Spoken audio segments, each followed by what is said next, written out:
Hey everybody, it's Blake, And this is Drew.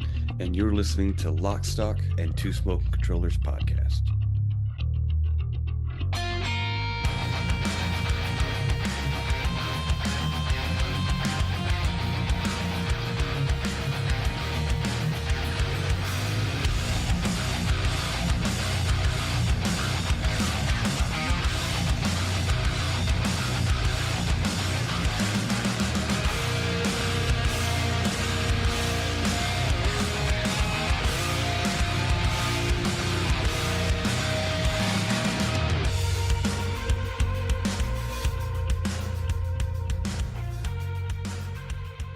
What's up, everybody? Welcome to episode 140 of the podcast. If you're a regular listener, you know all our episodes that end in zero.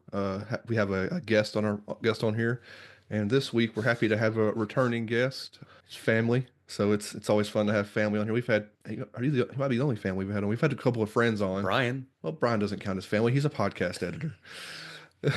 We've been over this.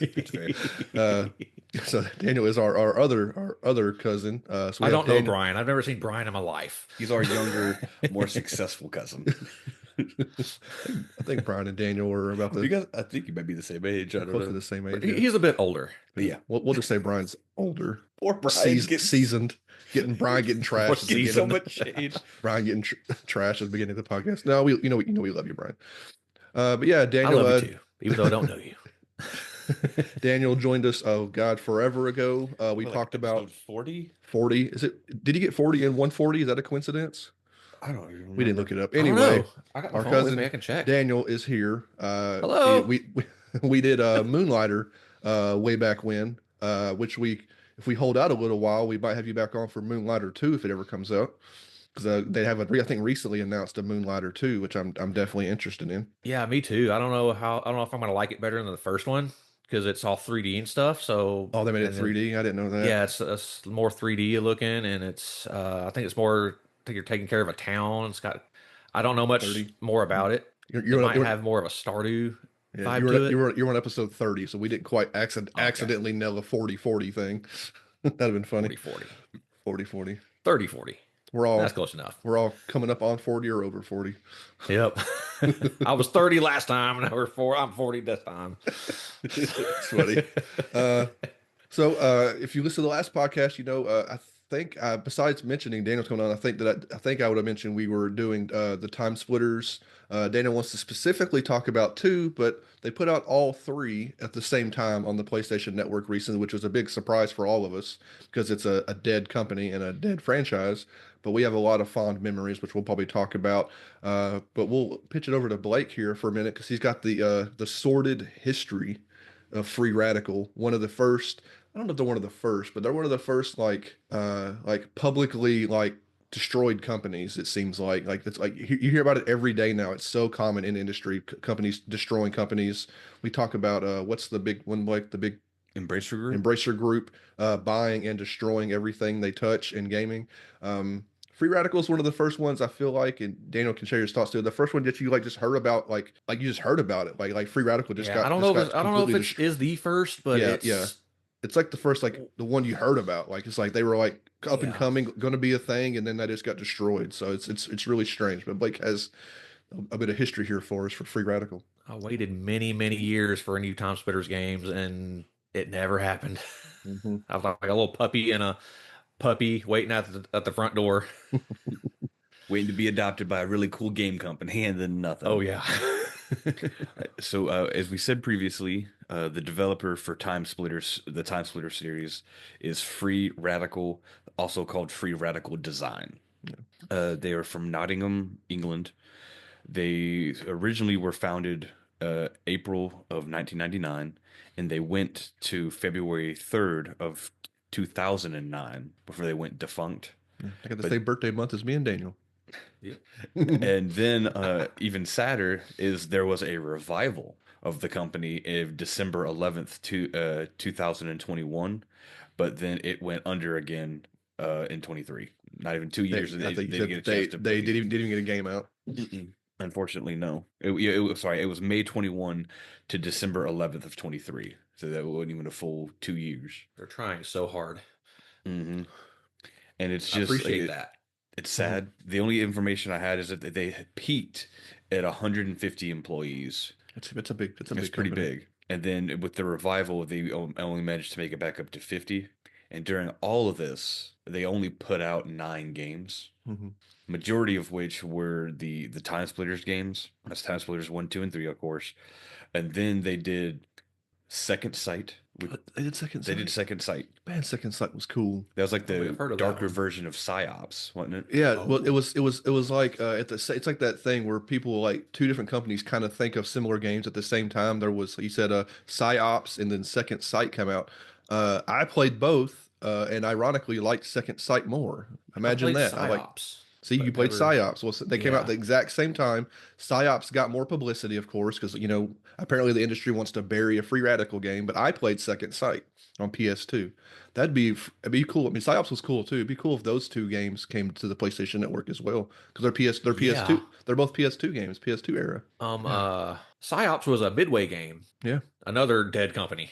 Another dead company. Yeah, but Psyops was at the time it got more publicity or whatever, more push than Second Sight did. And I ended up Yeah. playing. I think we had a movie gallery. I remember renting it. Remember renting Second Sight from a movie gallery. Yeah, you had a movie here gallery in right there in the Kroger Pub. So I played Nice. Second Sight. I did not know. You didn't mention it the other day when you were Well, I talking was about keeping it secret. I keeping wanted a to spring secret. it I'll on you. keep some surprises for the podcast. Yeah, I Yeah, really man. enjoyed Second Sight. And then besides Second Sight, of course, we had the Time Splitters things. And then they had 2 other games. They had Haze, Which flopped horribly. which unfortunately, due to its financial failure, Mhm. they were working on Star Wars Battlefront 3. And according to one of the founders, they were about 98% done with that game. And then when Haze failed, they just canceled it. The publishers canceled it and said, "Don't, no, we're not going to worry about it." And then from that financial failure of Haze is what kind of caused them to, because less than a year later they were closed. Yeah. I never played Haze. Either one of y'all played Haze? I've PS3, heard of it. I've never PS3 game, played I it. think. It has they Yeah. do with like the yellow mask. It's like cracked or whatever. I've seen the Yeah, cover. I can picture the front of it like I think I saw it at like a Blockbuster or Like a yellow helmet yellow, guy. and then Yeah, and this it's all one side's broken and cracked stuff. open. Maybe we should have played it. Maybe we should have supported Free Radical. Maybe it's our fault they're gone. I didn't play Haze. Oopsie. That was the first person shooter, right? Wasn't there a corn song in that game? Was that game that had that corn song in it? I just I think I've above ever me. heard about that. Was that You Haze might be though? right. I I don't could have know that for a mistaken fact. for a different game. I feel like they literally wrote like there's a corn song. I swear there's a corn song called Haze that's specifically only in that game. Okay. I could be wrong. We're all big corn fans here. Yeah. That's crazy. Yeah, I knew about the Haze thing. You told me the Haze Well, thing. apparently, like it was so bad because it was PS3 limited exclusive, and then it was going to come out on Xbox and Windows, but it was so awful. They're like, don't even bother doing the ports. Shut it down.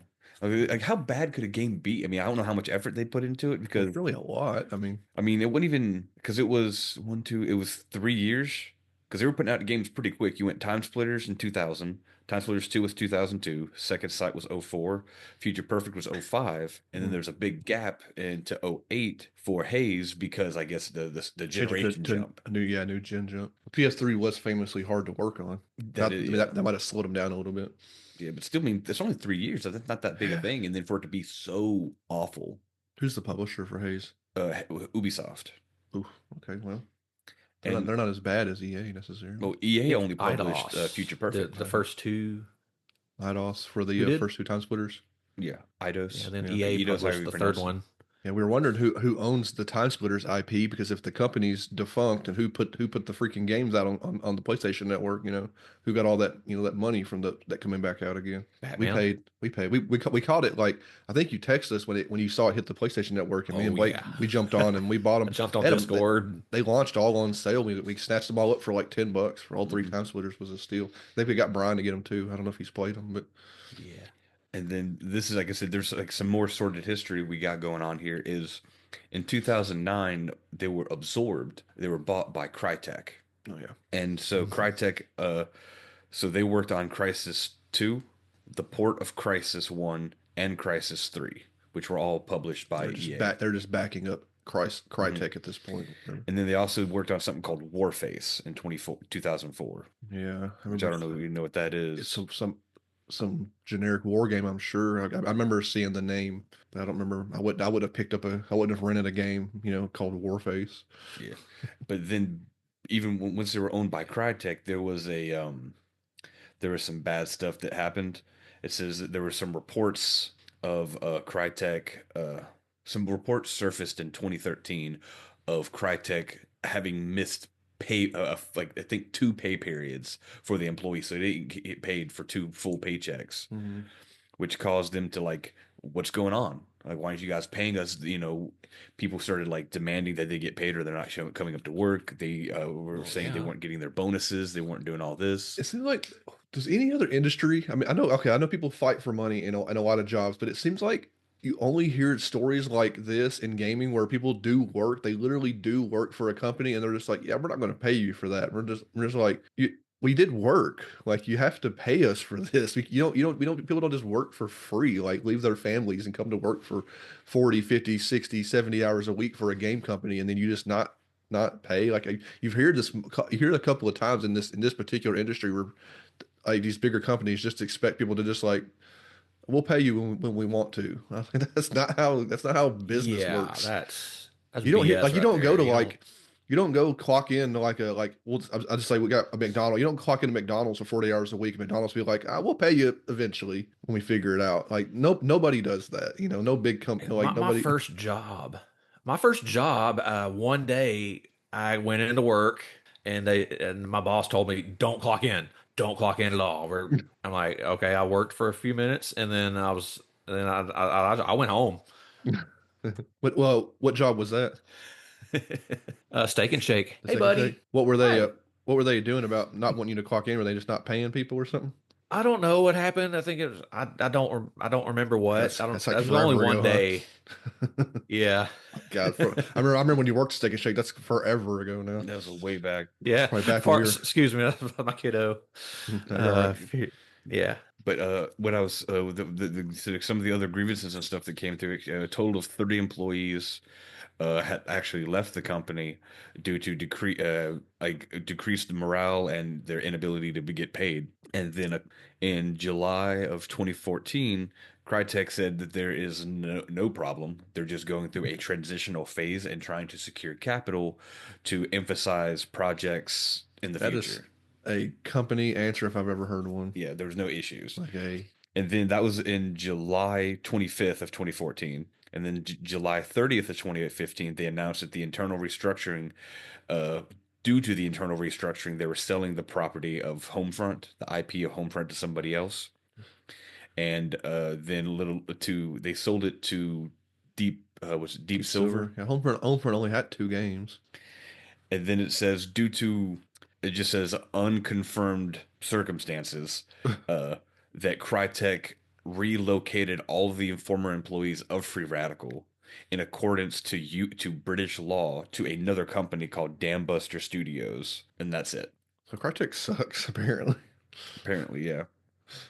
So I Like don't know what that means, but it says in accordance.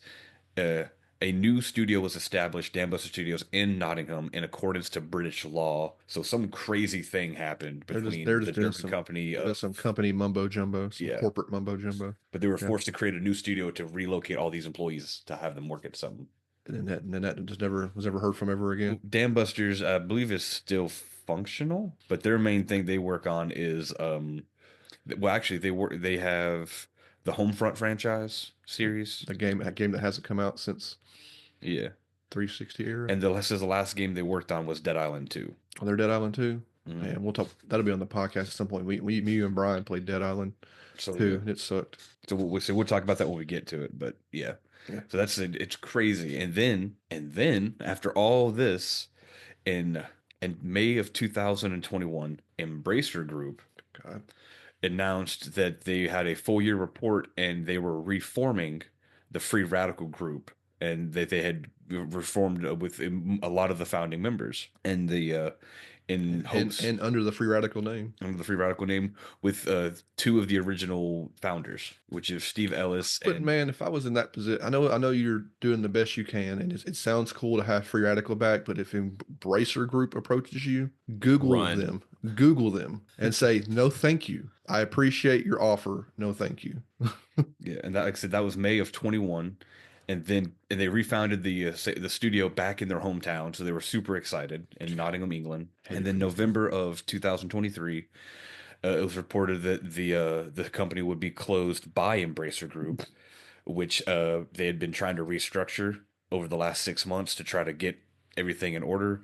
And it says that unless a third party buyer could be found, they're going to close the company. They closed, yeah. And they closed it before they even had a chance to Yeah, put they anything didn't out. have, I guess it's been like you said, PS2 era, like nobody, like it didn't seem like somebody like Sony or Microsoft's going to step in to like save a company like Free Radical, because they don't have that big of a library or a history. Even though I think you mentioned that some of the staff of Free Radical, they're responsible for Perfect Dark and I was going to GoldenEye. get to that. Before GoldenEye, they yeah. formed Free Radical, the majority of the employees were former Rare employees, and everyone talks about Timesplitters being a spiritual successor to Perfect Dark and GoldenEye, and everybody in the company, their first jobs were at Rare, where they worked on GoldenEye and Perfect Dark, so they knew Yeah. how those games worked, and that's I what want they somebody that could get jobs, Timesplitters. go back and get jobs with Rare, because Rare is Microsoft owned. I mean, I wonder if they would have tried to absorb some folks back. I mean, who knows? Well, there's, you said 50 to 150 employees just floating around. Who? And there were so many different. We talked about wanting new Timesplitters stuff, and we only got the three. But there have been several. Of course, there was planning for a Timesplitters 4, which it got canceled and nothing fell through. There's planning for a thing called Timesplitters Rewind, which was going to be an HD remake of 1, 2, and 3. They're going to put out like a collection. Mm-hmm. That never happened. And then they were doing one that was just the HD remake of 2, because they're like, oh, it's our most successful one. Let's do kind of like an updated version. That fell through and never got to go anywhere. And then there was again another attempt, and that one was just titled Untitled Timesplitters game, and they didn't get past the planning stages. But they've been trying, but they just money and corporate. Just can't get their feet under them. Unfortunately, it sucks, because I mean, Timesplitters is a pretty solid game now. It is slightly archaic with the way its controls go, because Because you didn't play. We'll talk about, you didn't play Timesplitters 3, which had more modern. yeah, we weren't like, Timesplitters. Yeah. Yeah, you said Timesplitters 3 is more modern. But 1 and 2 were more like, Yeah. old school More stuff. like Very GoldenEye stuff. GoldenEye. Very GoldenEye. Yeah. But unfortunately, like I said, they keep trying, and they keep not being able to do anything. And here we are, and like all this happens, and then like clearly they're shuttered in 2023, and then like was it 2025? Timesplitters comes out on the PlayStation Network. Like what is that? 24. Timesplitters 24, I believe. Late 24. The Yeah. Timesplitters trilogy came out with trophy support, rewind features, and improved loading times on the PS2 Classic. It loads really fast. Yeah. Yeah, Timesplitters You could 3, tell the you loading could- screen. You could tell is it's like- loading fast because there's words on there that you're supposed to read while it's loading, but it loads so fast you can't read them. One of those words is, have you challenged everything yet? No joke. It flies by. We all want to talk about the game specifically. I Well, we mean, can briefly touch on one, because I think Brian mentioned earlier. Daniel. What did I say? You said Brian. Daniel. Thanks to having Brian. Yeah, my bad. One Daniel of those mentioned it guys. earlier.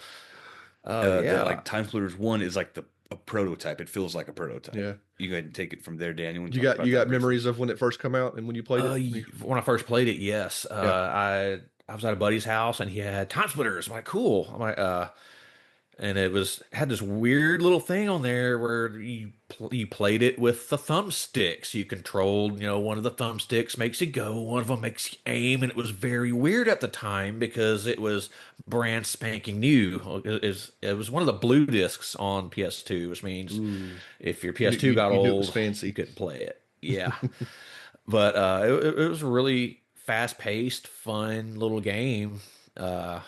But you went through all these time periods. You could play with all the guns from each time period. You had a futuristic handgun that bounced off walls, and you had Tommy guns and shotguns and just all kinds of stuff.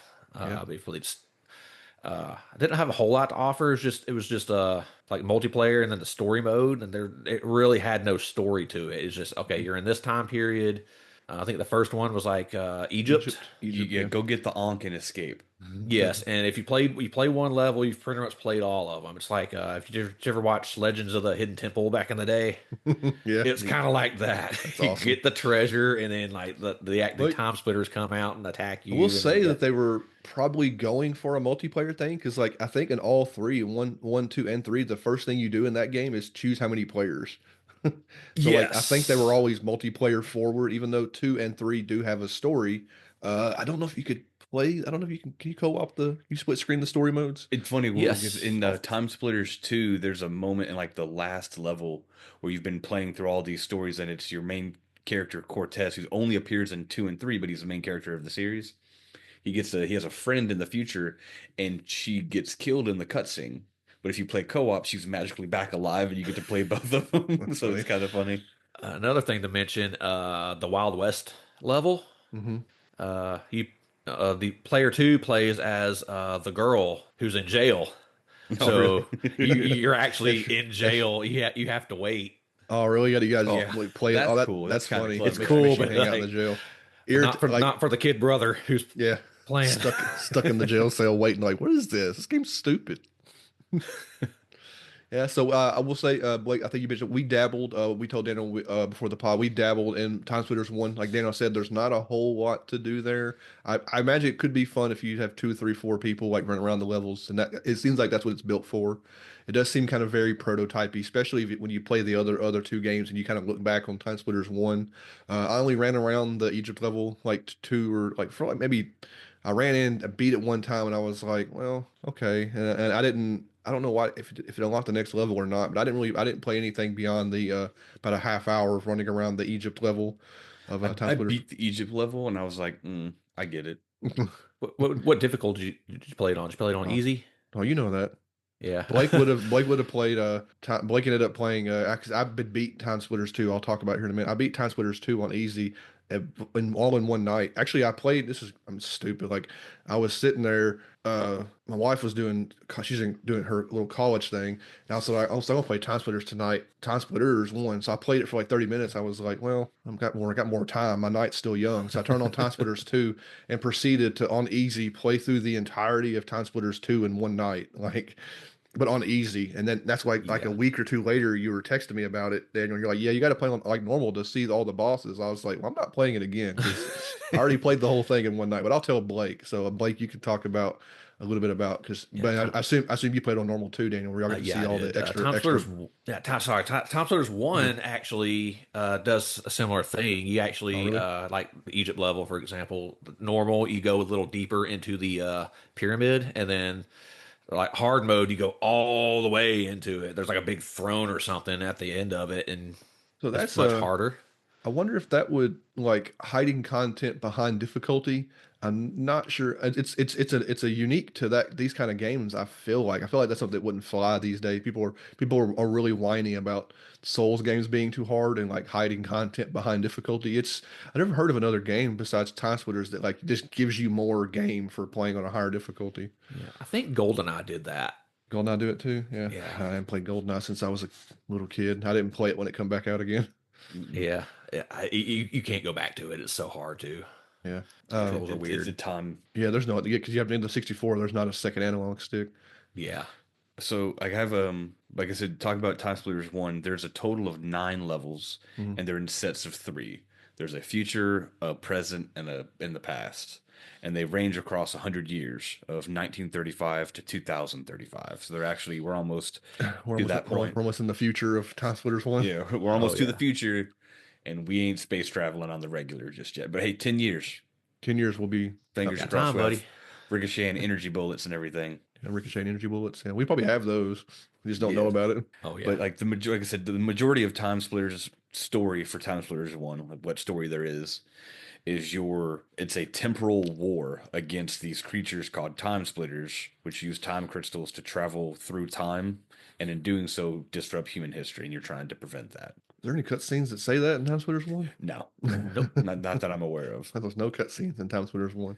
There are, like I say, they do start doing the cutscenes in Time Splitters 2, where we're introduced to the series' main character, which is a gentleman named Cortez, who himself is a parody of Richard B. Riddick, Hmm. which you can tell with the bald head and the glasses and the goggles and Yeah, he everything. kind of looks like Vin Diesel. A little bit. Kind of talks like him too. He got that deep gravelly voice. Oh yeah. Yeah, he's not goofy until Timesplitters 3. You didn't see none of that. He's literally like I'll say I ain't used the word in a while, but he's a goober in Timesplitters 3.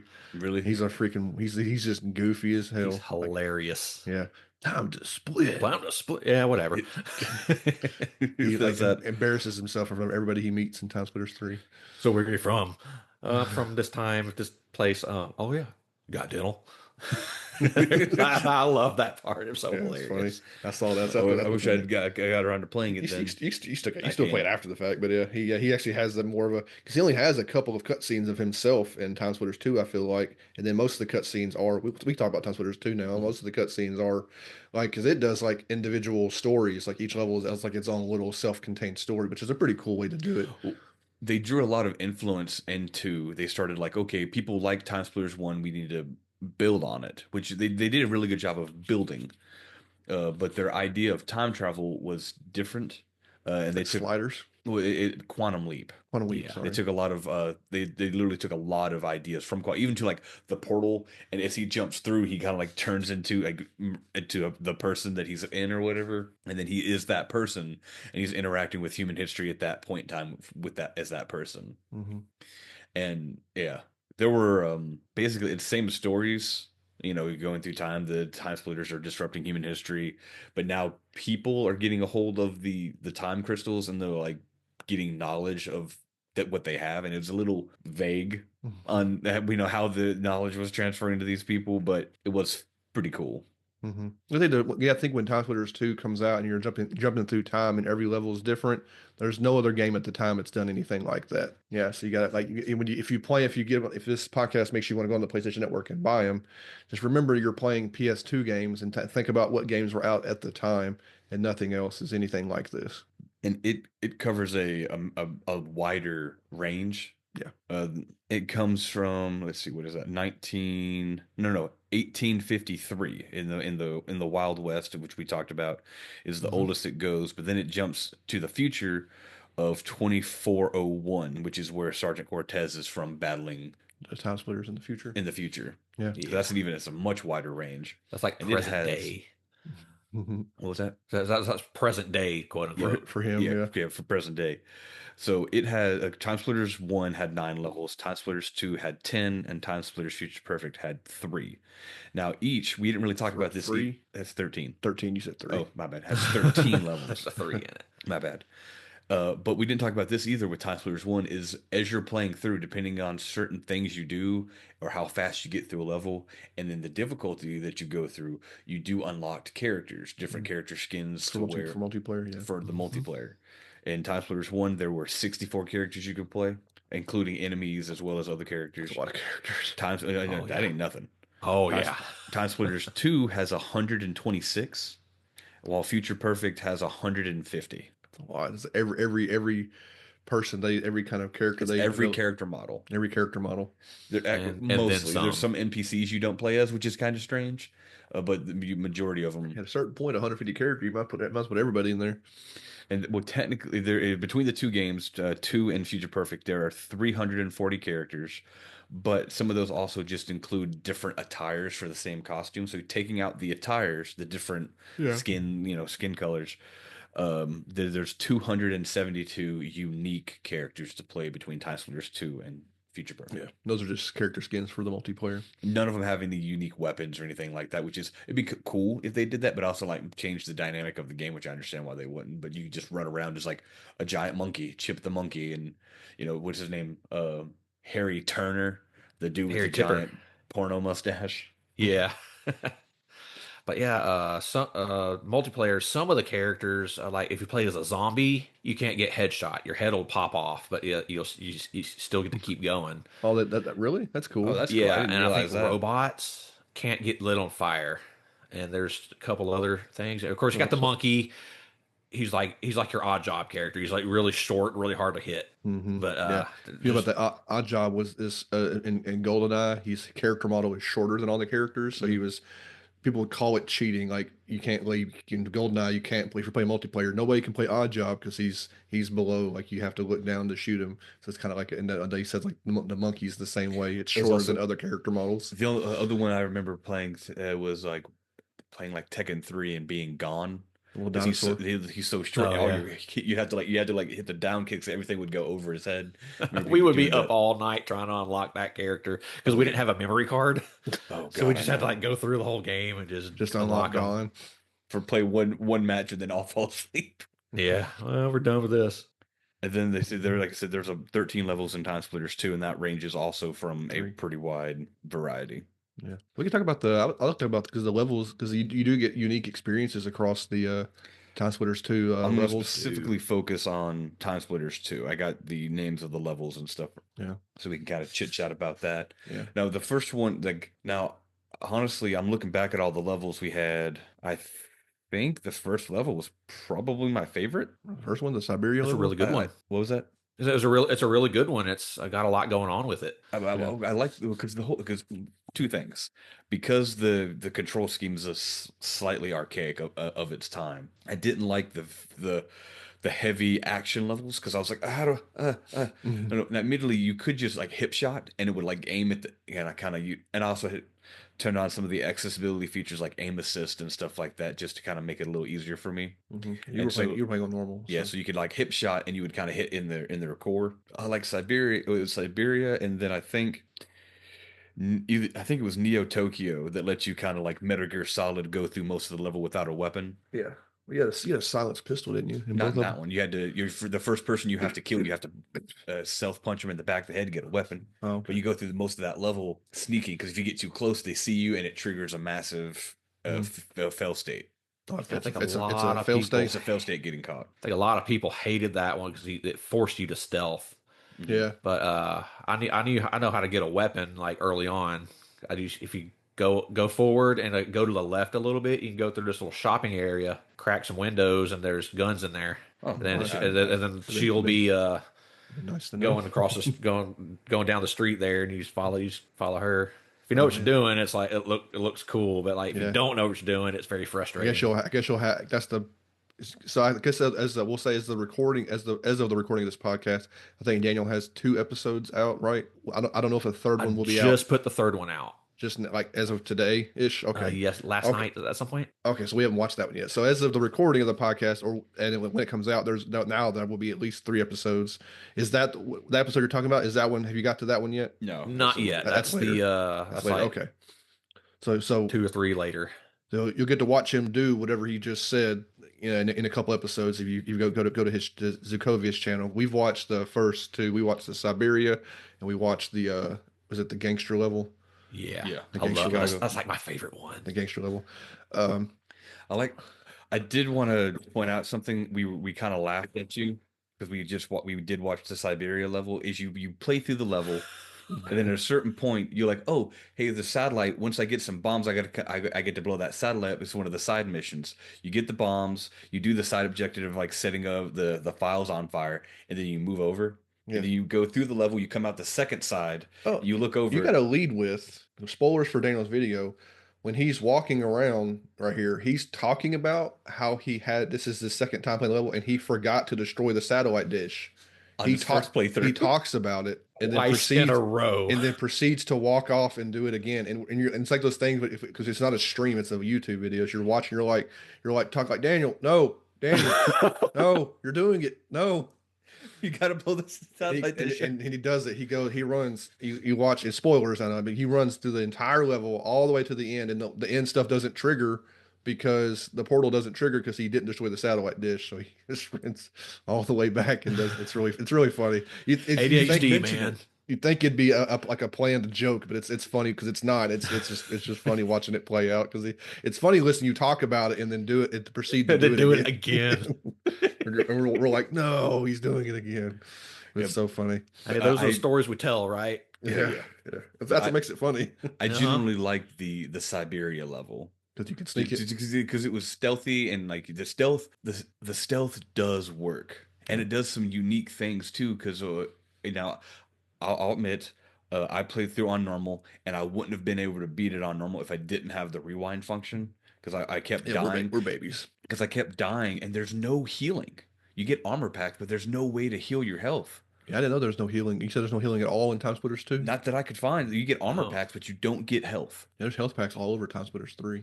yeah. And so yeah, so So there's I literally struggled. no health packs in Time Splitters 2. That and it being my first time playing through the story, I was lost. I didn't know where to go. Now the areas are like these kind of big fun playgrounds, Yeah. but they're not overly big, so I would get lost. Like I don't know where I'm going, and then I'd figure out where I was going. I was like, okay, and then I would.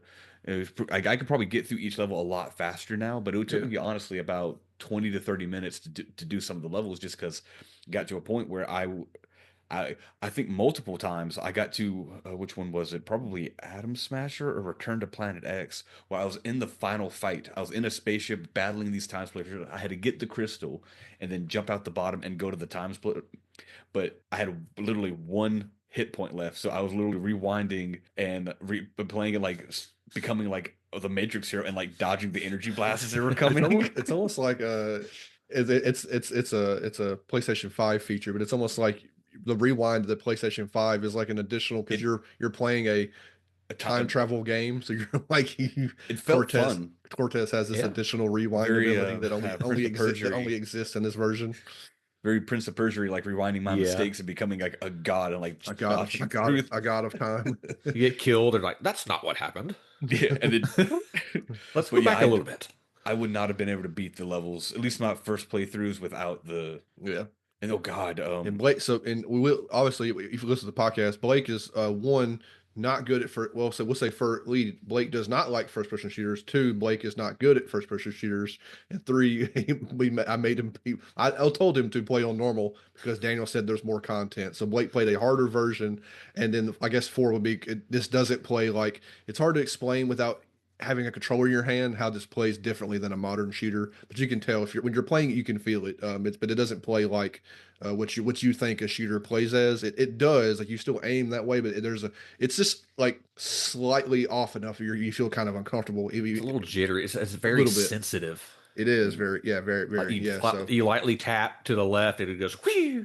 yeah. So it's I a can't part tell of you how really many gotta times I be had a steady. shot lined up, and as soon as I went to pull the trigger, it just like there's feedback, there's vibration, yeah. and so it caused me to miss because I got so frustrated. I know we're going to talk about all the levels eventually, but I got probably the level I hated the most was the robot factory where you had to fight all that because it's so much combat Yeah. and all the enemies take so many hits to kill, and you got to be precise with some of them. Like there's these trash cans that evolve into these monsters, and you have to hit them in the barrels. Mhm. That Yeah. sounds kind of dirty, but you have to hit them in the barrels to make them to shoot to make them blow up, and like you're aiming it, and then Yeah. it was rough. That was my hands down the part that I enjoyed the least was the robot factory. It's just so hard. It's like the last level though, so it's It's I mean, before it's the last. last time level, so it does Yeah. make Yeah. sense why it's so hard. But I did get back to the beginning, the Siberia, and we talked about secondary objectives. Yeah. Which you Full of them. Yeah. which now do you have to have the secondary objectives? You don't have to, but you have to do the primary. No. All the primary ones. primary to move on. I think there might be trophies or something.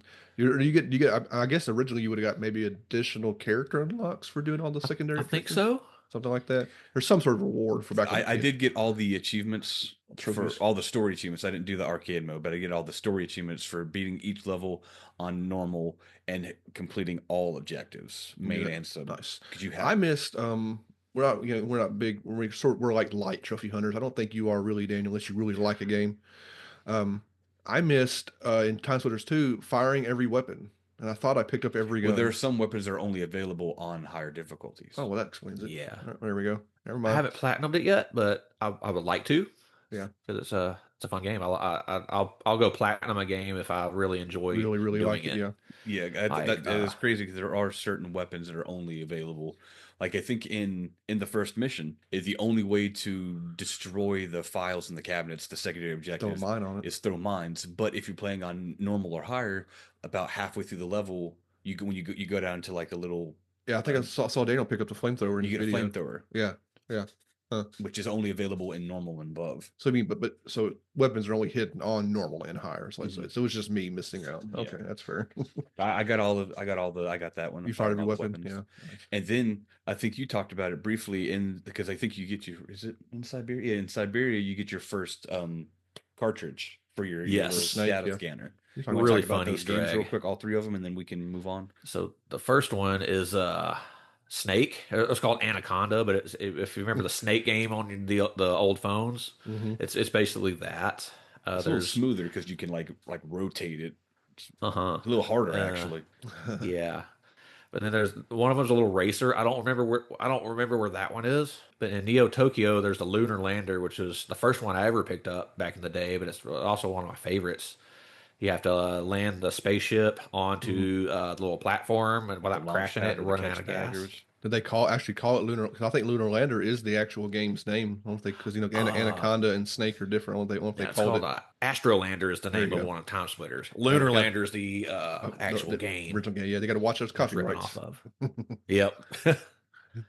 Yeah.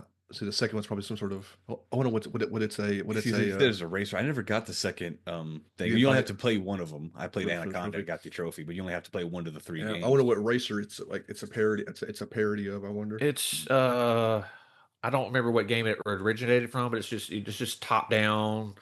You're just going around the track a few times. You can play it up to 4 players and have a little race. Oh, you can multiplayer those? I didn't know that. Yeah. Yeah. So we've talked about Siberia. The I want to talk about. I want to go a little faster on these other ones, but talk about each level and then like the big boss. Yeah. The big boss for Siberia is you fight this attack helicopter on the top of this dam. Yeah. That was kind of cool. Did you fight the? No, I didn't fight it, but I saw Daniel's video. I saw him. So you never fought the giant helicopter? No, it's not. He said the boss, like Daniel said, like when he texted me, the bosses aren't there on easy. Oh, well, you just walk through the portal and it's done. Like the portal underground, you just walk through the portal and the level's over. Oh, I had to go through. You had to go to the top of the thing. Yeah, I didn't go to the top. I don't think I even go to the top of the dam. It's weird. Nope, that's crazy. So yeah, that helicopter fight was pretty cool. I like getting the turn, but it's because you have the turn and then you're constantly being swarmed by enemies on the side too. So it's a little rough. You got to be on your toes even with the badass turret. And so that's Siberia. You get the time crystal and pop on through to the future. Unless you forgot to blow up the satellite dish, and then that case you have to go back and do it. At least the game moves at a pretty good clip. Like Cortez's walking speed's pretty fast. It's insane how fast he moves. Yeah. I don't know if that was how fast he was originally. I don't remember, but even like when you're crouching, you move at a pretty good clip. But like when you're not crouching, he's zooming. Yeah. I had to crouch a lot just because it helped me with aiming. Well, I think Daniel told you that when I told you that the crouching improves your aim. Crouching does improve your aim because I spent a lot of the time crouching. Anytime I was in combat, I immediately crouched just to try to. It made it a little easier. Next, yeah, sorry, yeah. So our next one, I think we're about to hit Daniel's favorite one. If you want to take over Chicago and talk about it, briefly and whatever unique weapons and maybe to the level, and then we'll talk about the boss. Yeah, so the second level is Chicago in like 1930. It's basically old school mobsters, mobster gang, stuff like that. There's a big crime boss named Big Tony who you're supposed to go after. He's got the time crystal. So one of your first objectives is there's these whiskey barrels you gotta shoot down and do that with, and those are worth mentioning because if you actually have to shoot the bottom of the barrel to fully drain them. Yes, which is crazy. That would not be like there's modern games that wouldn't do that won't do that kind of detail. Exactly. Yeah. They'll let you shoot the barrel and call it a day, but you had to shoot and let it literally drain in real time. Yeah. Yeah, and then of course you got a bunch of guys guarding it, and then you go out to the street. Suddenly, this dude. A car comes chasing after you, and you have to kill the guy in the car. I think that's a secondary objective, unless you play on hard. It might be. I'm not sure. But you kill him, and then you carry on. There's a escort mission. You gotta watch out for. You gotta meet Marco somewhere. And you gotta really takes his time walking down that street. Yeah, so casually walking. That dude moves so slow. And then a fight breaks out over at the bar. So you got to stop that, and then you get the VIP. No, you get the you get an explosive, which Big Tony keeps it in his safe, keeps the pass to his club. So you gotta go up, you gotta scale up this building, and then you gotta kill some people, blow up the safe, get the invitation for the door, it just opens the door, which is kind of weird, but it's a game, so It's a whatever. video. It's very, very video game. And there's snipers Back when everywhere. key cards were still a thing. Yeah, so you Very just walk dim. up. You just walk up in there, and then you start shooting folk. And then toward the end of it, you get a dual Tommy gun, and you just mowing down everybody. So you get to cause a little bit of mischief. You can stealth around if you want to, just cause a little bit of mischief. I mentioned this in my video. It kind of reminds me of the Punisher with Tom Jane, where he's basically causing all kinds of trouble for the mob boss, and then he just goes in, just kills everybody. Mows down everybody. Oh yeah, dude. It's such a fun level. It's literally like the last half of the level, or the last third of the level, because you break into when you get the dual Tommy guns. That's the power. Like, talking about video game power fantasies and stuff in our previous episode. That is just laying weight gunning everybody down. It And doesn't then, even. and of course, the reload on Timesplitters 2, which I like a little bit better than the third one. It's very arcadey, because that reminds me of Area 51, the light gun shooter. Oh yeah. And you reload on that gun, you just point the gun off of the screen, shoot it, and it reloads. And it kind of has that feel to it. You just, Man, a Timesplitters light gun game that would have Oh, that might man, have worked in the arcade Dude, back in imagine the day. the time Yeah. on the VR. Or Timesplitters That VR, would be- that- Timesplitters oh, VR man. would be cool, but yeah, Timesplitters light gun game in an arcade where every level's you jump through time, man, that's just asking to make money. I guess Somebody light get on gun game. that. Somebody besides E EA. Anybody besides EA Come on, free and rap- Crytek apparently, Come on, free and rap- Embracer Group. It's like arcades are trying, they're still around trying to come back. That'd be Yeah. something unique and cool in itself. That's funny And you then mentioned, you- the but- light gun yeah. things. That would work for But- Timesplitters. And then you battle Yeah, Big that's- Tony. Big Tony's not a big thing. He has a cool little room with like dual staircases, but he's just a dude. He's nothing fancy. Yeah, he just Come takes a on, lot more boss. bullets to kill, but you got like when you shoot like 8 million of them at him, he goes down. Well, I think his room also has like unique enemies, and it's those dudes in the Michael Jackson outfits. Yeah. They have the full white. I didn't see those, I guess. Yeah, they have full white suits, and they come out and they're like and they're shooting at you, but there's like two of them. You get them pretty quick. I don't think they were actually dancing, but I made the joke about it.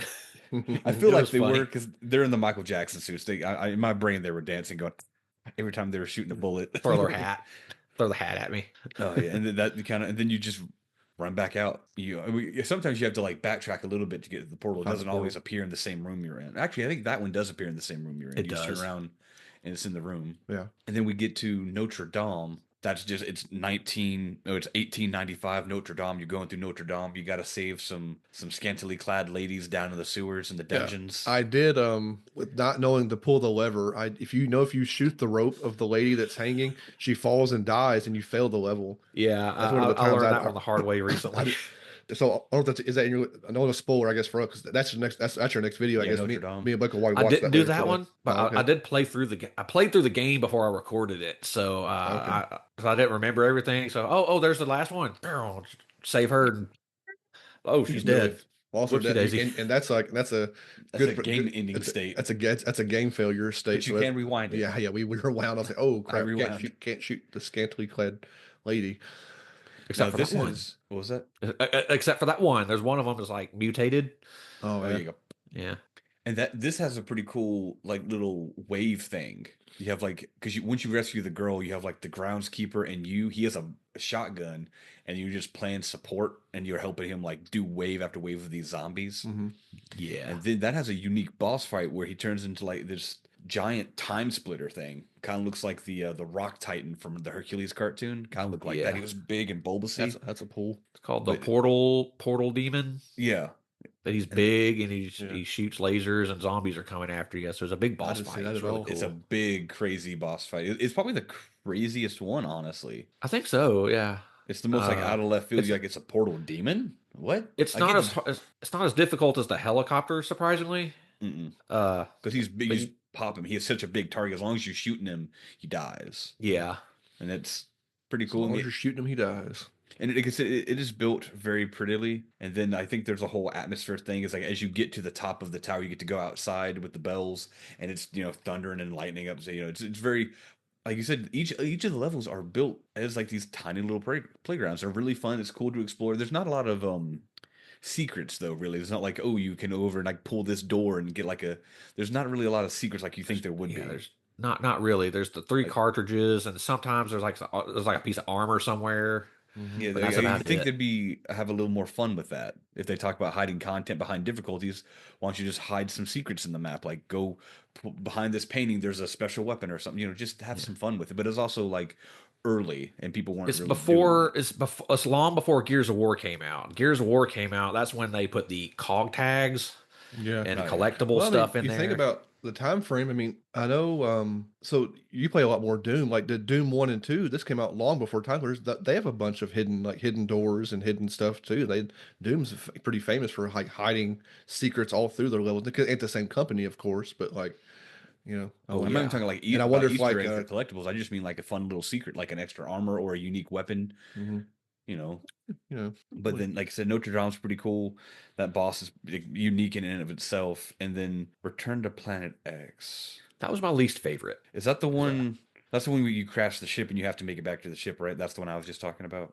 Yeah, that's pretty. That one's pretty generic. It's just you just walk. You're just shooting aliens. I There's a hated the part where bees, the alien bees. Those sucked. the Moxes. Yeah. which one is this? I don't remember which one this is. Is this the jungle one? No. Okay, what is Planet X? Planet X It's is it's like a barren Mars-like planet, and you have all these dudes, and This is so generic. I can't remember it. it wasn't super you're not great. missing much. I think there's one part where you do like your big finale because you make it back to your ship and you have to like go in and reboot it. And then once you reboot it, there's like a minigun turret that's blasting away and you have to like defend it until it's fully rebooted and you get inside. And then there's a big final fight with time splitters in the arena of the internal of your spaceship to get the crystal. And that's the boss for that. Is just more time splitters, so they don't even give you a unique boss for that They one? wasn't even a unique boss. You for just that you one. just man a turret and there's these flying UFOs. You just got you're not defending anything. I don't think you're just shooting them down. Yeah, So you get a generic level game and tells then you to. don't even get a unique boss. What a Yeah, weird, what yeah. a weird kind of And midpoint then for those the game. those spaceships are tiny too. I'd get lost in there trying to find because Yeah, I because can't get everything around. looks the same. I don't know because like you can only walk up a specific set of stairs, but everything's glass and see through. So I was like a fly. Like, is it this way? Is it this way? Is it this way? And I was like, okay.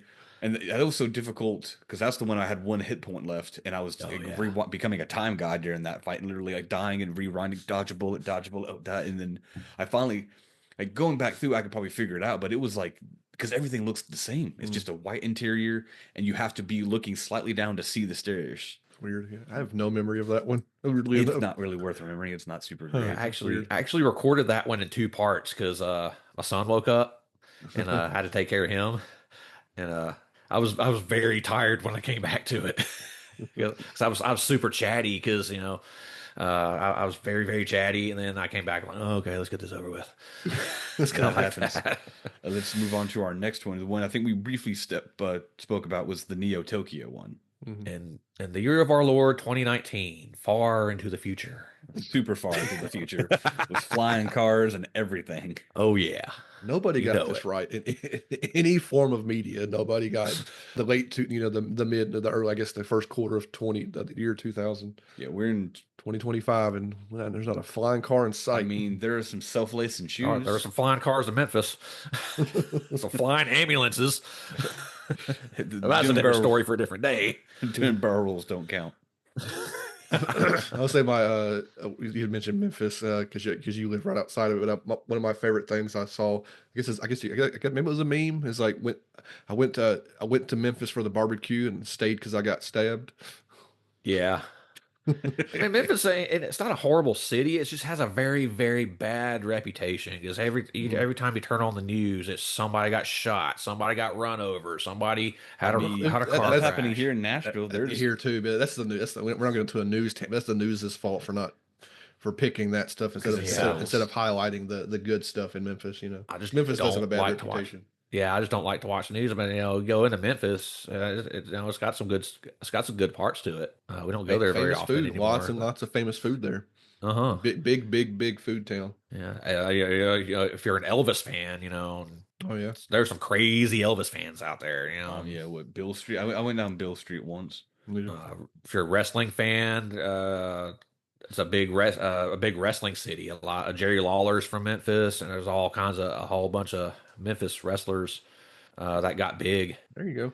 There's our Uh, Lock, Stock, and Two Smoking Controllers endorsed positive PSA for Memphis. If you like wrestling or food or Elvis, it's okay. It's okay. That should just be the sign. Just a thumbs up. It's okay. You like these three things. But where just were getting we? back- yeah, Neo Tokyo. We briefly spoke about it. When I looked online, people call it the Metal Gear Solid So level. you can stealth this one pretty Yes. heavily. But I don't. Was Metal Gear even out at the time? PS2, yeah, Metal Gear Solid Yeah. 2 was out by this now. Okay, You remember this PS2 era? Yeah. I mean, I've been 3 probably depending wasn't on out the yet? time. Yeah, maybe Daniel said, but depending if I can talk, depending on the time frame, 3 might have been out by now. Well, this was 2002, so I was like, is it really That's that? probably just 2 then. Yeah. Yeah. But people call because you literally because when I played it, I didn't know you could go to a shop and get some items. So you literally have to perform a sneaky stealth and not get seen. You can't get too close to this person. You also can't get seen by like car patrols and stuff.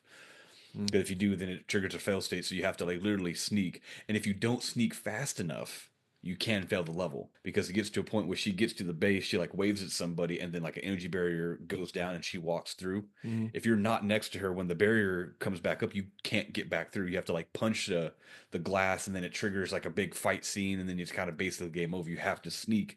It won't fail, but it's much more difficult if you aren't sneaking with her. And then you don't even get you break into the level, and then you have to punch her in the back of the head to get your first weapon, and then it's very quickly turns on you. It turns into like a big action thing, and it's just like, okay, what forced me to do stealth if you're going to force me to do action? It's just let me do the whole level in stealth, or let me do it just seems weird to force you to do that, and then it forces you to do the other thing. But It's got a it really was cool okay. gun in it though. Which one's that one? That's the SBP 5000. It's got a little screen on it, and if you zoom in on it, it's got a little staticky stuff on it. because you can see where the people are around corner. It's basically like You having see, you see through walls or something. I don't No, but think you can see- No, not with that one, but you can see people on it's- your on the screen that they're coming towards you. Oh, okay. You can't But it's, shoot through walls or anything like that. This ain't Black. But is that the game Black that you could shoot Lots through? of guns have. But it was shoot like through. one of the first ones on like Xbox that let you like shoot through walls and stuff. Yeah. but it's a really fast machine gun. It's really cool. And then I guess in Neo Tokyo, it was okay. It Was there a boss? what was the boss? in There's Neo no Tokyo? boss. No, it was well- just a monsoon of people, and I mean a monsoon of people. It's just Yeah. so many people coming at you, and there was no boss there. It's so strange. Which I wonder why. Like I said, I wonder what was the thinking of because if the stealth aspect of the level would seem like that would be the unique aspect. Besides the look of the level, I'm sure the look of it, and then the stealth aspect. Like, why would you not just keep the whole level be like that, be that kind of level, and not have a weird knockdown, drag out fight at the end? It just seems strange. But we're not developers. What do we know? Yeah, and so that's kind of it with Yeah. the futuristic Neo Tokyo. Next is the Wild West. Other than the two player thing I mentioned earlier, it's pretty generic. But you got these little revolvers. It's just a Western. Just the Western. It's got level. barrels you can shoot, but there's no secondary achievement for that. I think you have to rip down wanted posters. Yes. There's also a gunpowder thing. You get some gunpowder, and you get to blow up something, and it Oh, caught you can fire and you get to pour. explode. You actually get to pour. You pour the You shoot gunpowder. and to start off. There is a unique achievement for that where you take the gunpowder and you pour it over to just a box, and you shoot the box and it explodes. And it causes the fire to trigger the gunpowder. The achievement's like, why'd that explode? The trophy rather. Yeah, what a random thing. Yeah, but that's pretty cool because then when she because like you said the second player thing is you're the actual character trapped in the prison. Yeah. And then I think once you do the Wild West, then you free her and it goes. Then you have to do the whole mines thing. And It's all on the same level. Mm-hmm. One of the Times crystals, like in a abandoned mine somewhere. But you have to push this mine cart and then have it blow up or whatever. You have to like it's like 2 switches, but you have to line it up to where it goes. And there's a bunch of enemies in there. And that one I won accidentally because I'm awful at first person shooters, and then I was doing I was not doing good, but I got the time crystal and I was running out the door, and the time crystal appeared on the tier below me. So technically, it wanted me to run around the mine cart, the tracks, and then go to this house and kind of spiral down. I just sprinted Just off jump and I down. fell into the portal. And it's funny because I hit the portal and the level ended, but the game But kept you fell playing and in it showed the me hole. die. But I Yeah. beat the level because I touched the portal. So I was like, cool, I ain't gonna do it again. Move It's on like to the next character thing. died, but Cortez went on to the next level. Exactly. Killed this random person. He was Yeah, because they're in the past. They weren't important, obviously. That's the rules of time travel. You can kill anybody you want in the past. It's not important to the future. Uh-huh. well, The Wild West, it's a generic, and then your boss in that is just another gun shooter, another Yeah. I forget his name, but there's another cowboy, and it's like, whatever. It's not even that unique. I actually And killed then- everybody in that area before I went back and got all the switches. Oh yeah. So it's pretty much a barren level after the boss fight. Mhm. And the next one's the Atom Smasher, which is like Oh, that's a good one. 1972, where you play as Harry Tipper. Harry Tipper. Yeah, yeah, he's probably one of the more iconic people you play as. He's like a 1970s detective. He's got the glasses and a big old poon broom mustache. he's the Poon Broom. He's recurring, I guess, because he's in Timesplitters. He's in all three of them. He's in He's in all three of them. Oh yeah, His character model's in one as well. yeah, but he's you run around with him. I didn't realize you were playing. I didn't even put that together because I mean I zoomed through the levels so fast, but yeah, you actually spend time with him as he's an actual character in Timesplitters 3.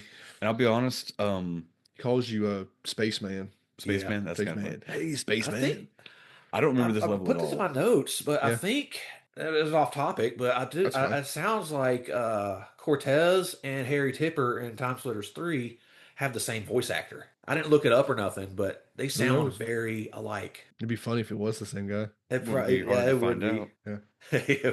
But I don't remember Atom Smasher at all. Like reading the name, I was like, you're playing in 1972 as a detective, but I'm like, I don't remember You this got level. I don't It's remember. like the opposite of Neo Tokyo. You got to run. You got bombs about to blow up, Oh, and so you have to the disable the bombs. bombs. Okay, I remember Oh, that. God, any level with a timer, I remember I'm that. yeah. I hate levels with timers. You're chasing the scientist around, trying to get over to the Okay, doors yeah. and stuff. Yeah, Yeah, I remember that. I But it's struggled with funny. that There's one. a scientist. They got it's like they got the scientists hostage, and you gotta save them so they can disable the bomb. So it's like I was like, okay, you got two choices. You make sure this bomb blows up and kills everybody here, Mm. or we shoot you in the head. I don't want to get shot in the face, so I guess I'll just stay here and be good. Yeah, I remember struggling with that one just because of the timers, and some of them are hidden so vaguely. Some of the explosives. One of the last ones you get, you have to sneak into the room. You have to kill all these people, get into this room, and then you have to trigger a camera, and you have to like use a magnet to grab the bomb and then dump it into this explosive preventing container or this. And it was just, I remember struggling with that That's one. stressful, especially the timer's about to go out. That I actually get to like 10 seconds on my video. Oh, nice. It's like I like 10 seconds left. Some good and, like, tension right there. You know, yeah, it's tight. But that's I crack one joke in there. Harry Tipper looks like one of the guys from the Sabotage video. If you know what I'm talking about, from Beastie Boys. Maybe you cut it into the episode. You get a chance. You cut without getting any copyright. I actually trimmed that up a little bit, and then they let me keep it because I told my wife about it, and she's like, "How long was the clip?" I'm like, 30 seconds, a minute, It's gotta be maybe. 15 or It's less. gotta be 15 Okay. or less. Normally they'll let it fly for 15 or less. I trimmed it down some, and then it wasn't as funny, but it was still funny. Yeah. As long as you got the joke across, that's what's important. Yes. I've wanted to do that. I wanted to throw that in there for like a long time, and I finally had a chance there, and they took it away from me. Well, that happens, unfortunately. But I made it work. There we go. We'll look forward to that one. Yeah, we'll watch that new episode today or tomorrow. Probably. I think that's the Chicago episode where I did that. The fancy restaurants. Oh yeah, we did see Yeah. that one. Yeah, Because I remember I showed it to y'all Yeah. after it happened before I even uploaded it. I'm sitting there spoiling the whole series here. You're good. Gets people and give people a reason to talk about. You talk about it, give people a reason to look it up because we'll talk about their channel on the tail end there. Yeah, Item Definitely. Special was probably the most. It was probably the most stressed I'd been with those dumb bombs. Yeah. Yeah. What was the boss? Is there a boss? Kalos. He's big villain. Oh, because I remember you have to It's get like to this Doctor battle Evil. arena, and you have to Dr. like Evil. pull the 3 levers to start the countdown, or Well, to prevent the countdown. well, you disable the reactor Yeah, that's what by it hitting is. those 3, and then you Switches, kill and then Kalos he's just in a no human. particular order, and You then kill him very quickly, and then it's just dodge the time splitters that are throwing yeah. lightning and turning invisible. So, fun fact: in Timesplitters 3, you unlock Kalos. He's got his little he's got his little pet cat. It's like a little robot. Mhm. And if you select him in multiplayer, each character has like a little intro thing when you pick him. He goes, you hear meow. It was like, me and my pussy are gonna have a lot of fun, or something. Good Lord. It gets everybody. It's hilarious. He's kind of like Doctor No, I guess. He's like Oh, he's Doctor- like Doctor with No. the kitty cat, Doctor No from James Bond. Yeah, What's his name from Inspector Gadget? Dr. Claw. Is it Doctor Claw or just Claw? I don't know. I haven't watched Either that or. forever. I think it's Dr. Claw, but people just call him Claw. I don't know. I don't watch that show much. Yeah. But you've seen it. Don't lie. Yeah. Everybody's And watched then, it. yeah, after Atom Smasher, we have the Aztec Ruins, which I thought was one of the more unique levels. Yeah. It 'Cause is, it's but This one if has this one has the golems running around. Yeah. it's very, overall a good level, but it's got one part in it that if you play it on normal, it's got this one part in it that really freaking sucks, and I go all up into it I get so all up into it when video? when I play it that my wife actually came in and like Like, are you okay? wanted to see.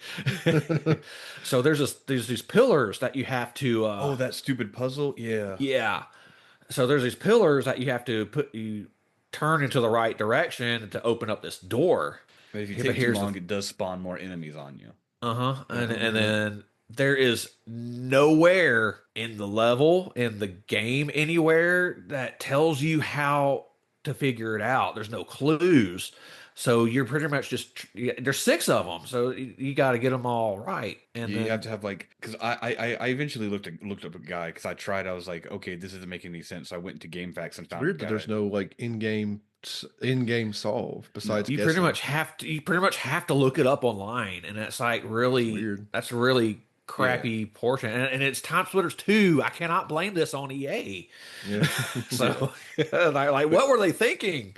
Once you figure out what you're supposed to do, you're oh, okay, that makes sense. But there should be some indicator somewhere, Exactly. and maybe there A is. lot Maybe if you So take what's the solve then? the solve is so you got to line the so each you got to line a picture up with the picture to the next one. I can't. It's hard to describe. I had to show it to you, but like one's like a little zebra looking dude.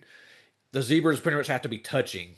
That you're pretty much like connecting them, sort of. Sounds like a headache. Yeah. I can explain. And it's on a timer of some sort. It's not on a Kinda. timer. It's not on a timer, but if you are struggling with it, you can't figure it out. The game will spawn more enemies. So annoying. It's 4 pillars or 6 pillars. 6. It's 6 pillars. And so one of the pillars doesn't move. So that's how you kind of have to you solve it backwards. But what you have to do is it's rotating in the middle, has these pictograms. There's about 4 on each one. Some are similar, some are different.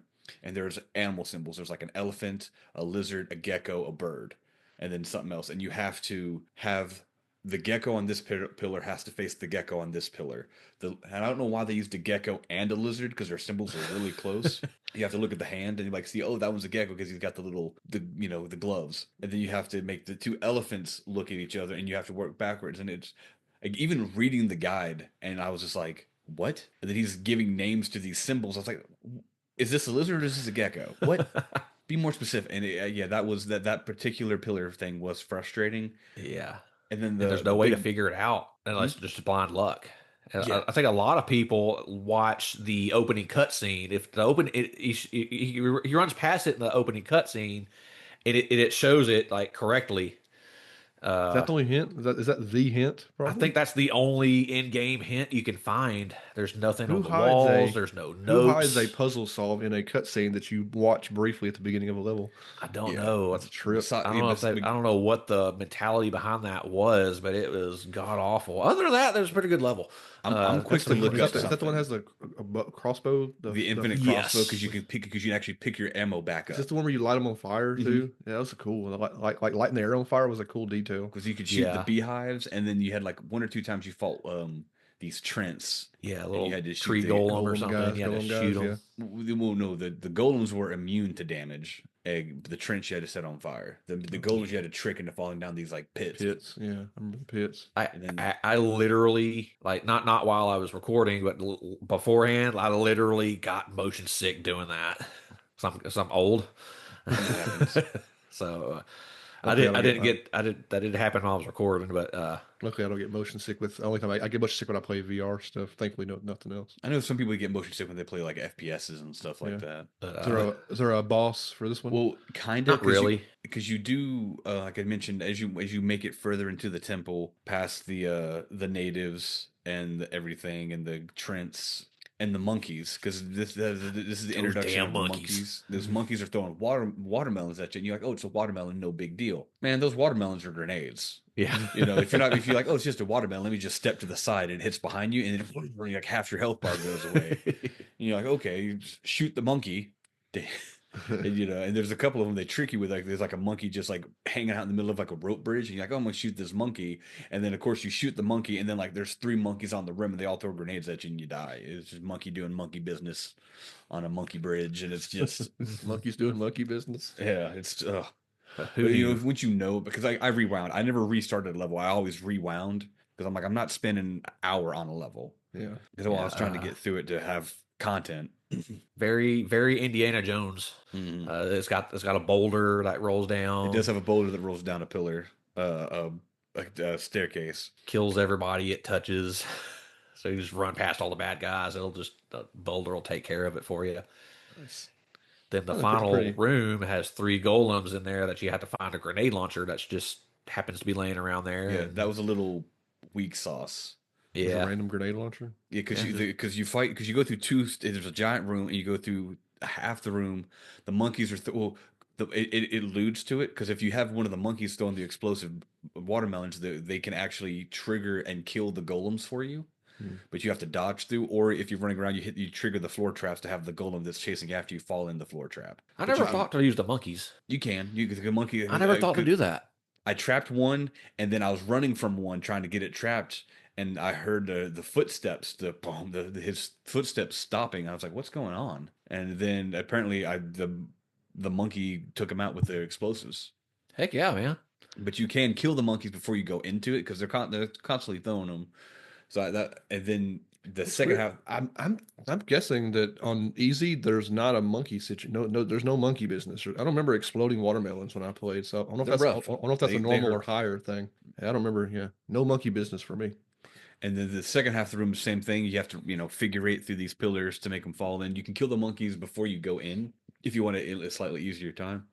And then after, because there's 1, 2, 3, 4. You killed 4, and then 5, 6, and 7 are like Daniel said in the final room. There's 3 of them, and there's no trap doors. They're just in this intricate little vault, and then there's just a grenade launcher off to the left.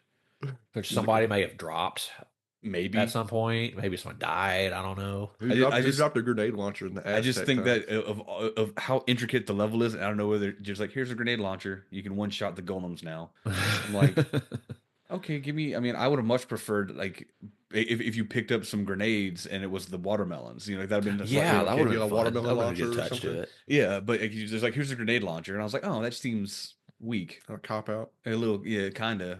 And then there's a slightly annoying puzzle, another one that's before you even make it to Oh, God, yeah, I know what you're talking about. the faces. The faces, yeah. So you got to get a you're putting that sniper all over. rifle. Because you have to They have get- a they- sniper rifle. You have to Again, zoom they in. give you the weapon, Yeah. and then these faces come up and shoot at you, and then you gotta find the one that's coming at that's about to shoot at you. You can't shoot it unless it's turned Fully around. facing you. Uh-huh. And That then there's also like might not be 6 or on 7. easy. the There's only like hint 6 you of 'em. have is you have a grinding stone, like because it's turning, but it'll turn and shoot at you once or twice, and then it'll turn back, and you're like, okay, which one was it? So you have to like listen for the grinding, and you kind of like, okay, something's turning, and then just look around until you see. But the game does take it easy on you. It starts at the front of the room and works its way back because you have to break all the faces. So eventually, the what do you call it? Process of elimination. It makes it easier, but it is a little difficult if you don't know what you're doing. Yeah. Yeah, I don't think that's even. I mean, I think that's. Because you could hear the grinding and look, get shot, and then you look back and it's not there. So that one I pre-read that one once because I had the same guide up for the pillar puzzle, and I was like, is there anything else I should know about? And I scrolled down and I was like, oh, that sounds annoying. How do I do that? And I went in slightly more prepared, but not having any forethought that'd be really annoying. Yeah. But I didn't mind the Aztec level. I just disliked the weak sauce of there's a grenade launcher in the final boss. Here you go. Yeah, the pillar puzzle is what did it for me. I hated that part. Other than that, it was a good level. Yeah. And then the level I hated the most, just because it was the robot factory. I briefly spoke about it earlier, but it's hard. You have It's just hard. yeah, you have really powerful weapons. You have like some crazy future tech weapons. You have like an electric chainsaw. Is it a rail gun? It's like a laser you have to charge up and launch. And then there's like some really powerful weapons you get. You get a grenade launcher or a grenade. It's one of the very few weapons. It's a plasma gun that has an Plasma rifle that has plasma grenades attached to it. You shoot those at people, and that's a lot of fun. It's fun, but if you miss, which you can, it's a little rough.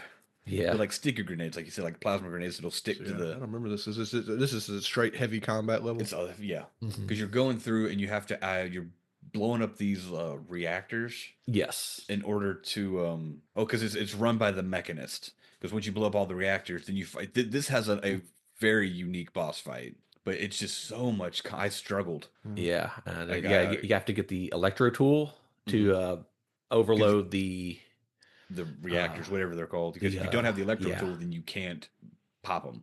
Oh, really? It doesn't Power cores or just whatever. lead you to that tool. You have to like go find it. You can, I mean, you do lead to it, but if you don't actually have it equipped and use it on it, you don't affect it. It does have some cool stuff that you don't see in any other level. Where occasionally in other levels you'll get to like a computer station where you can activate some computers and like look around, get like a feel of the area, and then shut the cameras down. Because if the cameras do see you, it does trigger. Why I should have talked about that back all the way back in Siberia because there's cameras there. But when cameras see you, it'll trigger an alarm and extra stuff will happen. You can shoot the cameras, but you can't shoot the camera. You have to shoot the lens, the light, which is kind of very unique in a specific window. Which I thought was kind of strange.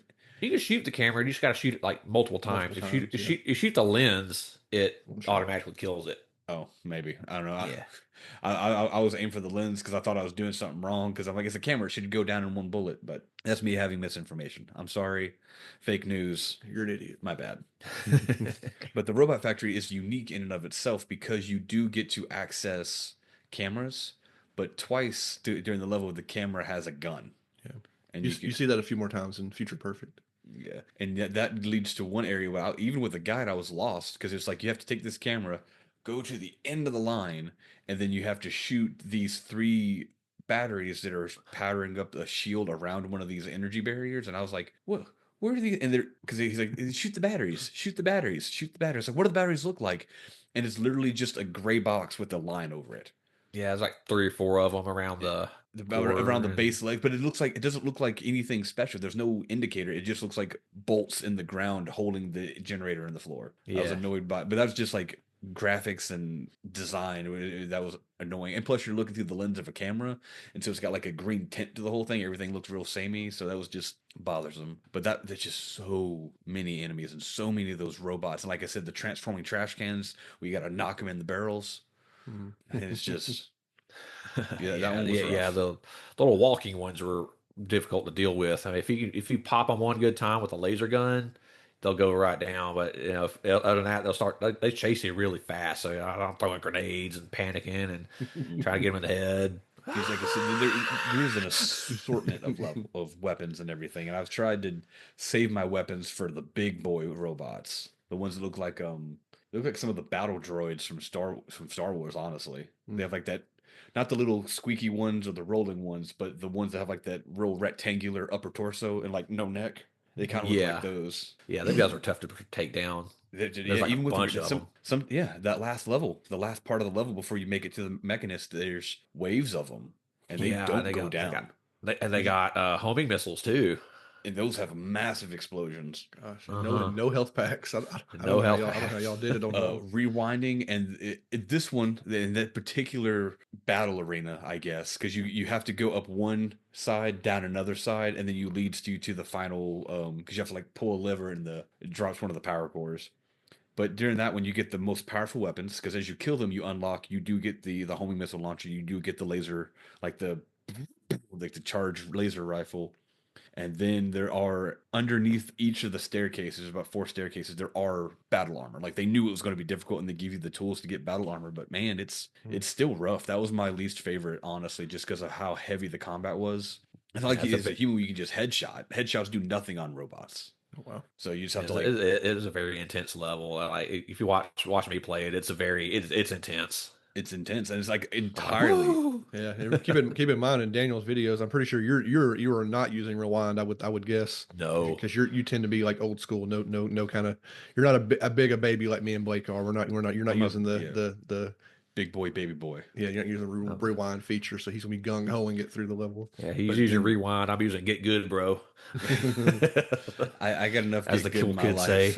Yeah, we got enough get good through all our Dark Souls stuff we're doing. But this has the unique boss fight of the Mechanist. Yeah, it's actually a quite unique one. Yeah, I didn't fight him. It's a stationary boss, but he's got like 6 of these. He's like holed up in like this giant core, and it's got I think 6 arms. There's like drills, or it's like a twin drill. It's got 2 drills on like fists, and it's got these crane scoops. And what's the third arm?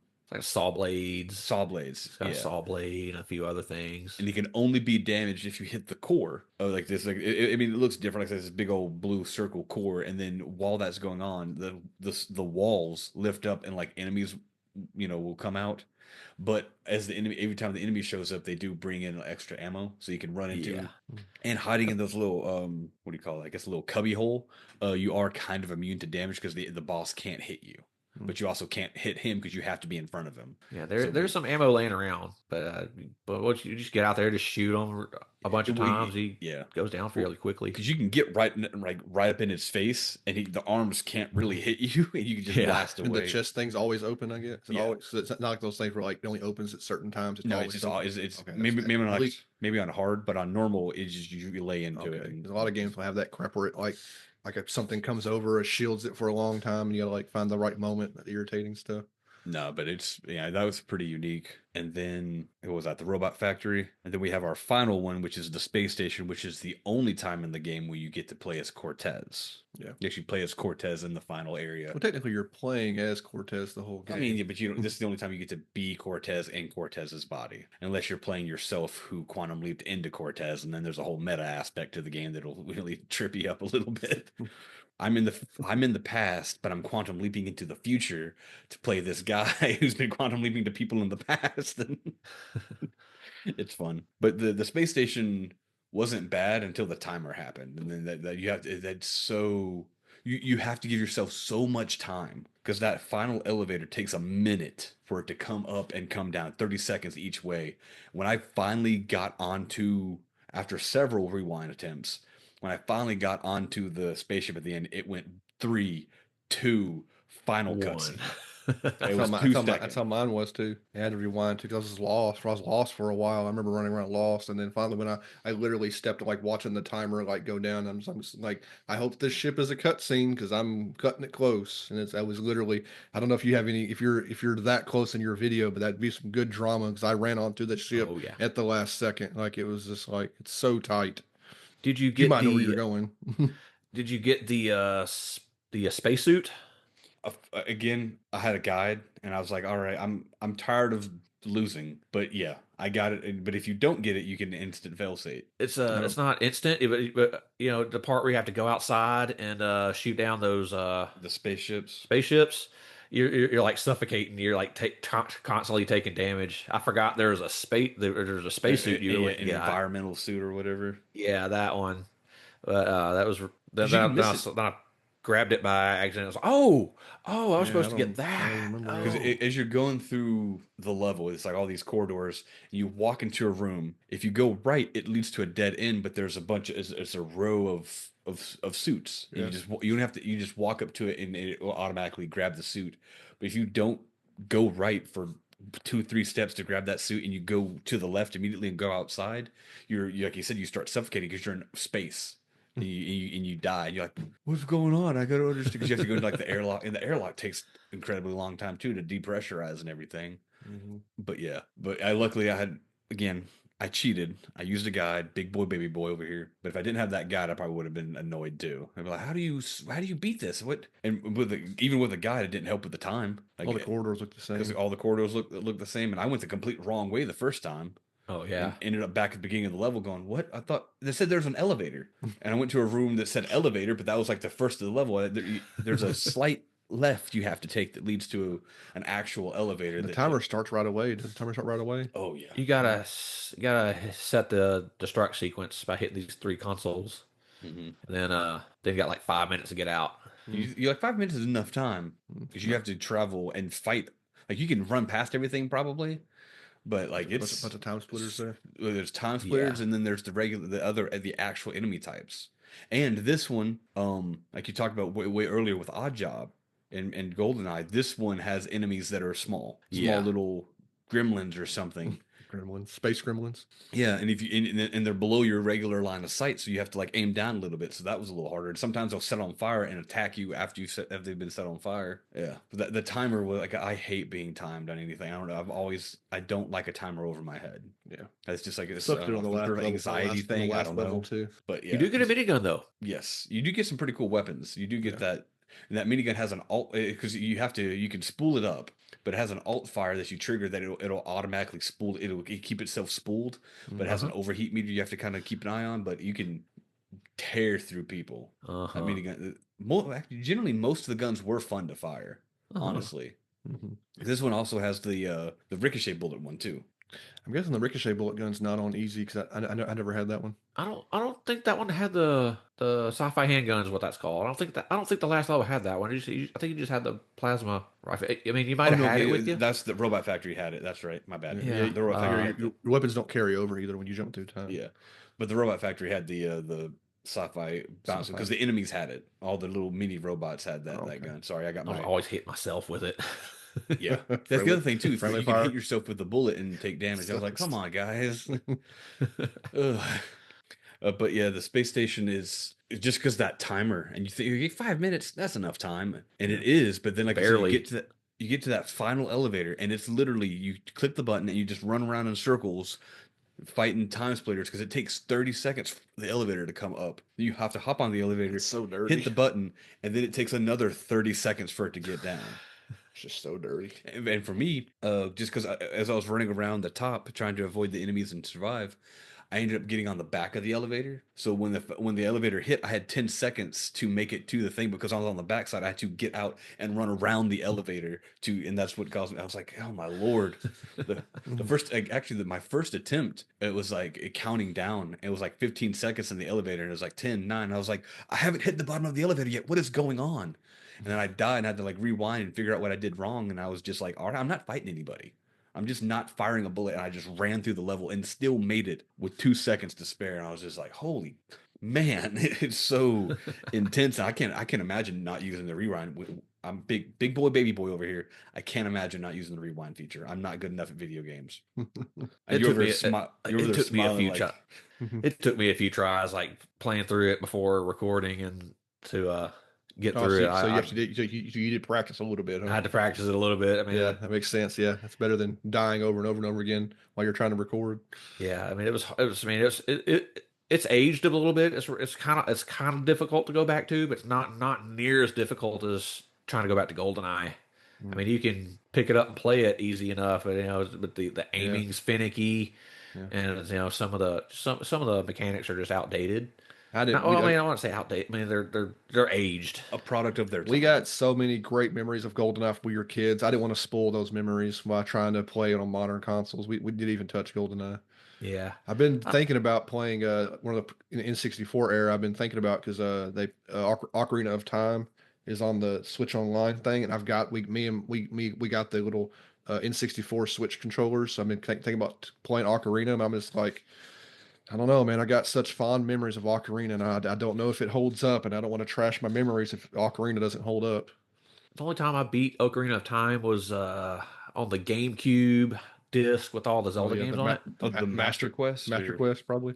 Yeah, it's the one that had Zelda and Yeah. Well, sorry, we said Master Quest because that was that was like the only time that Nintendo ever did it. There was on that disc had Ocarina, and then it had Ocarina. It had Ocarina Master Quest, which Master Quest was a reshuffled version where they moved stuff around in the dungeons for Ocarina of Time. It's only on that disc on GameCube. And it was specifically the water temple. They made the water temple easier. Well, not just that, like everything was shuffled. Okay. Like, when you go into the like it's you notice when you first if you're a kid and you remember like when you go you notice right away when you go into the Great Deku Tree for the first time everything's moved around. It's weird. Oh wow. It's like they modded their own game. It's only on that disc. It's the only place you can get And that was only Quest. on GameCube, I think. Only on the GameCube, only on that disc. Yeah, that water temple, man, was brutal. I hated it. I'm glad they chose to make that easier because man, I bet that disc is expensive now. God, I can't imagine. Probably. And we owned it and got rid of it because we're stupid. Like everything. Yeah. Is there anything we didn't touch on? Is like a particular favorite weapon that you had? I know you said you had a bunch of notes. I'll make sure we cover all your notes. I mean, all my notes are on Timesplitters 3, but That's okay. So we'll talk about guns. Timesplitters 3 then. You know, my favorite. I thought we were talking about guns- Timesplitters 2. That's why I did We most still of my are. time on that. My favorite gun. I like anything that shoots really fast. I think the dual Tommy guns were really fun. The mini guns great. The plasma auto rifle is probably my favorite. Is the plasma auto rifle? Is that the one that you don't have to reload? Yes, you don't have to like, reload it. You that got a one's in cooldown on it. That one's in though. Timesplitters 3. I don't think in Timesplitters 3 there's not even a cooldown. Like that's like all the ammo is just in the gun. So there's I don't know if you didn't play 3. It can't overheat. Well, there's no overheat at least on that same version. If that same gun, Well, you play it on easy too, so maybe there's a version of that gun in Timesplitters Future Perfect 3, whatever. That I like it because there's no reload. Like all the ammo is just in the gun, and you can just shoot as much as you want. Yeah, it's pretty cool. yeah. But And they nerfed. talk about they took Timesplitters Future they took Perfect. away the. All right. ahead. Well, so this is the one that got that EA published. So let me figure out how to start this. Overall, it's a great game. Overall, I do believe, in my opinion, it suffered a little bit. I believe because EA got their hands on it and it just suffered a little bit. I think what happened was they were trying to make it more like Halo because Halo, if you remember, it was the freaking hotness, and so like no other shooter could like touch. Do what? Halo, one of the biggest games. People forget now, and even kids these days that are playing like Halo 5 and who didn't play Halo back in the day don't realize how big Halo was. It was ginormous. I was in college. At Northwest in Senatobia, and when Halo 2 came out, like you could have up to 16 people. We had what I call to this day is what I call it the dorm wars. Everybody was system linked throughout the dorms, and there were rivalries going on. I had a very annoying roommate who would annoy everybody. People put bounties on this guy. I got $20. Whoever can tell me who this guy is, and it was quite tempting. Like I was like, $20 was a lot of money at that time. Put a gun to your roommate's head in a game. I need the money. Like, do you want your roommate to die? It ain't gonna be that bad. I mean, we can get another roommate. I mean.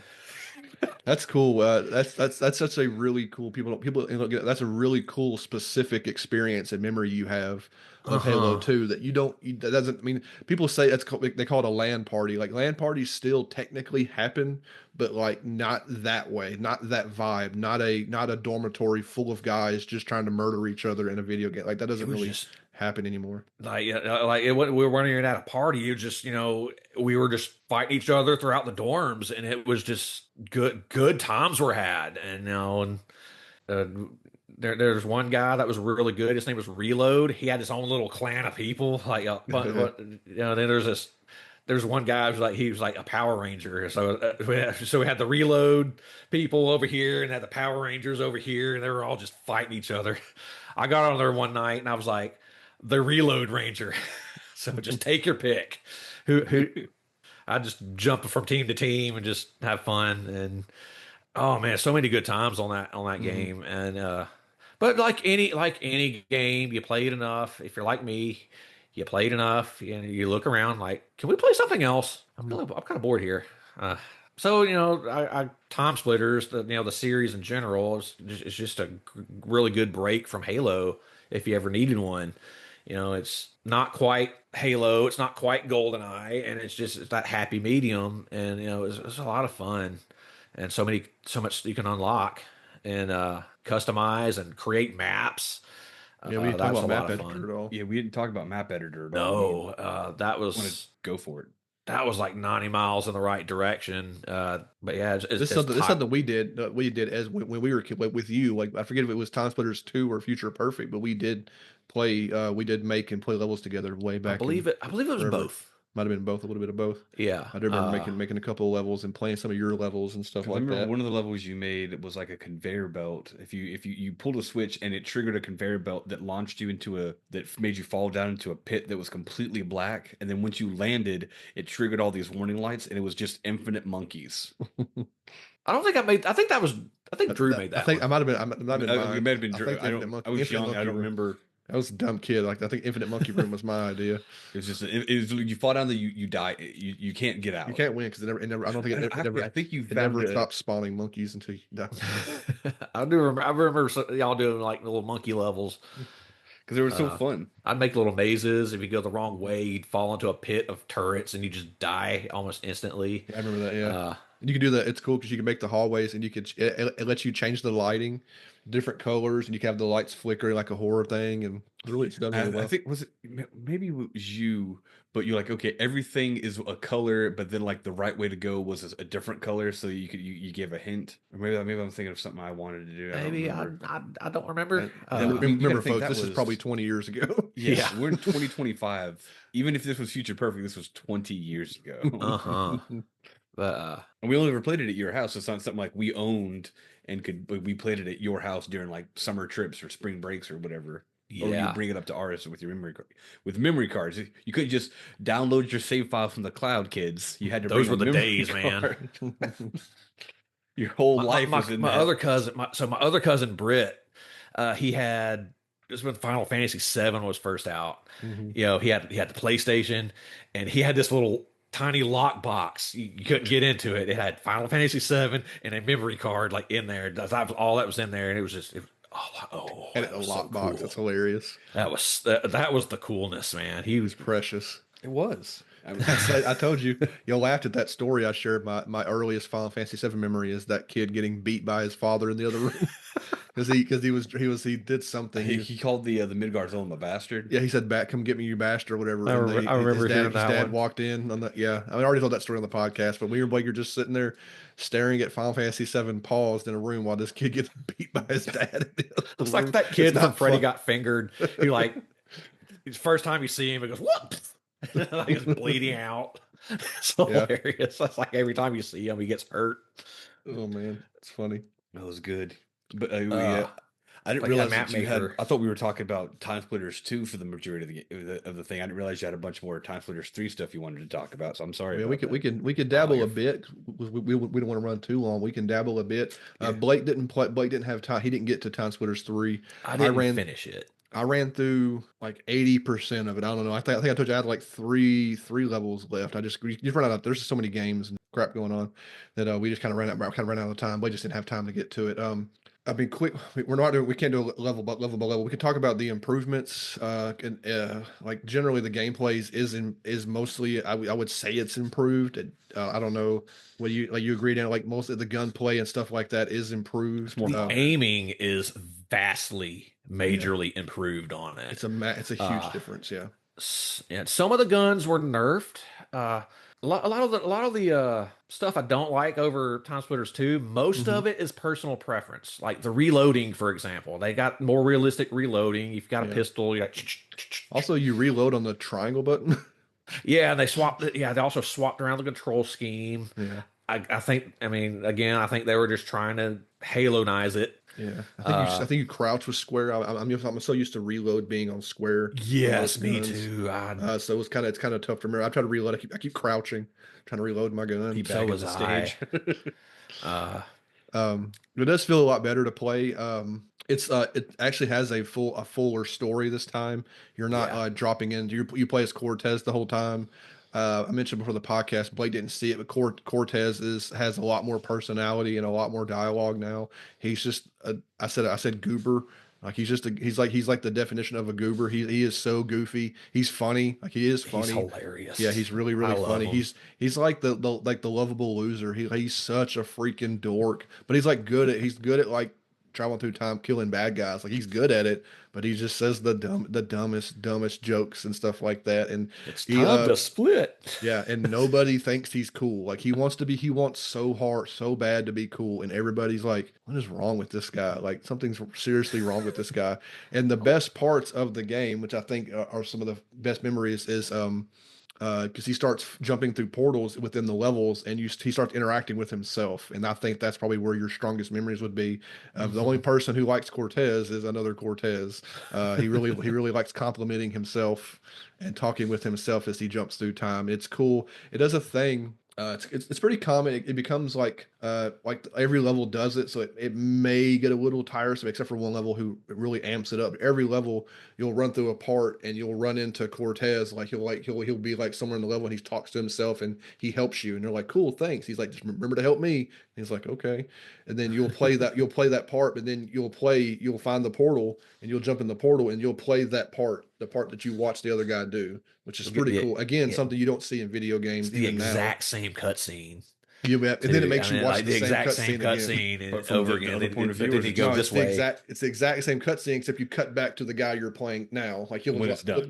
one of the early ones is he like you like in a castle and he like drops you a key, and then you move on, jump in a portal, and then you're near the top and you have the key, and he's like, thanks for the key. He's like, just be sure to give it to the next guy. It's like it's isn't that writing. It's fun. And then but then when that cutscene ends, you're still playing the guy that dropped the key, and you move forward. That's one cool example. and layered storytelling. It is over and over again, but like you get to it like every level does it. You're jumping through time doing different stuff, kind of like Time Splitters too, but you're not quantum leaping. You stay Cortez. You have the girl talking in your ear. I don't know if that's the same girl from Time Splitters too. I think it's your friend. It's a girl you meet at the Yeah. beginning of Yeah, and she's Future helping. Perfect. She's helping you like kind of tell you where to go, and she's Anya, I also believe. not impressed by Cortez's personality. Uh, but a lot of it is, do you have any up to where you played? Because I want to talk about, there's one big one that I did. It's kind of a spoiler. I don't know if you've got to that one yet, where there's multiple Cortezes. Up to where you've played, Daniel, have you had a favorite one where you interact with Cortez, interacting with himself? I know it's probably hard to remember if you were just now doing it. I don't remember. I didn't. I was trying to shotgun through it as quick Yeah. as I could, so I didn't. It's a little longer than Time Splitters 2 as well. Yeah. I mean, there's one part on the train Train one's cool, yeah. where you got to help yourself. Yeah. You got to watch the other one's back, and then you go back to it, and you get a missile launcher. You're watching each other. That was really cool. That's cool because you're on side by side trains. It's pretty cool, and then you get to play the other side where, like, say you're like protecting him, like kills. So okay, so you're the one when you're playing it first. Future Cortez is on the other train, and he's trying to get a rocket launcher to take down a helicopter, but he's got soldiers shooting him. So you got to shoot the soldiers. When you play through the other side, you get to be the other side, of course. You get to pick up the rocket launcher and try to take down the helicopter while he's trying to shoot the soldiers for you. It's like you just play the other side. It's pretty cool. And you almost kill yourself. A couple of And times. he's like, wait, oh, no, I'll be time paradox. I know, I'll be careful. He's like, wait, what? There's no train. Oh, Yeah, he jumps to the portal too soon. There's a lot. It's just like, yeah, it's just it's just goofy, fun writing that was like, it kind of wasn't there yet in Time Splitters 2. It's like they picked a new writing style to kind of like give a little more personality to Time Splitters within Cortez himself. Yeah, I might go back and try to finish it. I should go back and at least try to beat it. The one big one, because at the point that I played, you've done the meeting Cortez over and over and over. Like it's the gimmick for every level. The one big one I did where like there was like this room where you have to like enter these codes and fight robots at the same time. I remember This that one. Yeah, multiple Cortezes start jumping out of the portal up to like there's four Cortezes, and you have to like you're doing it and you're typing in a password, and the Cortez jumps in and tells like he's like the password's pineapple. He's like, thanks, man. and you gotta do like a pipe. It's a pipe puzzle. It's kind of whatever. And then another one jumps in and starts shooting the robots, and then you like it goes, it rewinds, and it like, or then your playing as the second one who jumps in, tells him the password, and then you got to shoot the robots, and then and he runs back to the side, and then third one jumps in, tells him the password, but it's not pineapple, it's banana or something. I don't know what the password is. He tells him the password, and then the fourth one comes in. So you end up playing. You play as all four of the Cortez, but you're playing the same part 4 times, but you get to play different parts of it. It's just like it's wild. It's pretty crazy. I mean, you are just like typing on computer, like doing pipe puzzles and shooting robots is all you're really doing. But it layers 4 Cortezes in the room. I don't know how the universe doesn't collapse. That sequence was crazy. I remember struggling with it when I first did it, but it was a really cool touch to it. I don't know if that was the last time you interacted with them or not. I don't.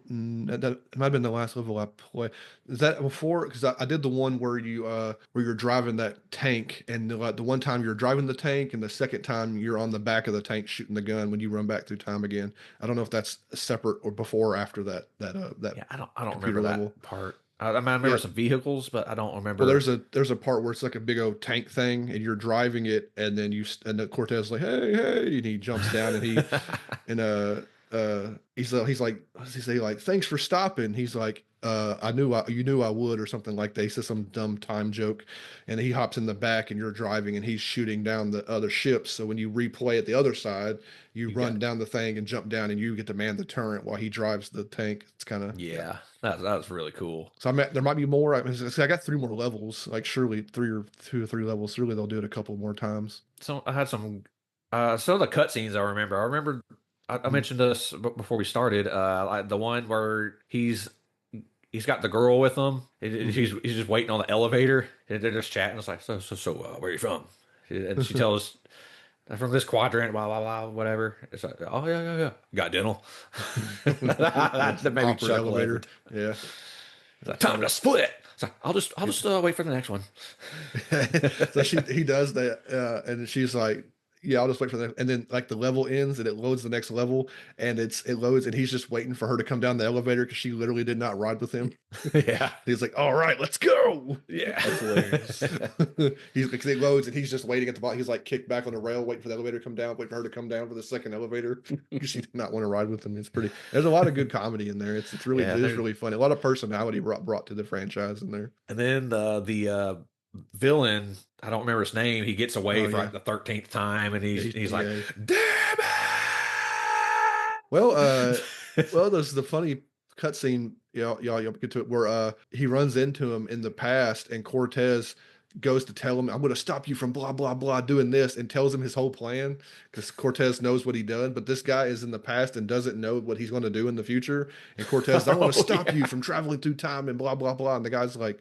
The bad guy's like, what do you mean travel through time? And then his future self pops up and he's like, here, take this. But like Cortez tells the guy his whole plan because he hasn't done it yet. And Cortez is just and the other guy he shows up and Cortez is in the background like this. Because he's like, you can't believe he just like told the guy his whole evil plan. At the beginning, they have Anya has no idea what to put where to send Cortez, and she's sitting there. I can triangulate this here, and I can do all this math here and figure this out. And she's like, "Oh, how's 1969? Da, da, da. It's on the back of the picture." It's like, oh, that sounds about right. Lots of fun. All the cutscenes are really fun. But he gets away. He's like, "Damn it!" And then you see Harry Tipper is like, Harry Tipper's Spaceman. Hey, Spaceman.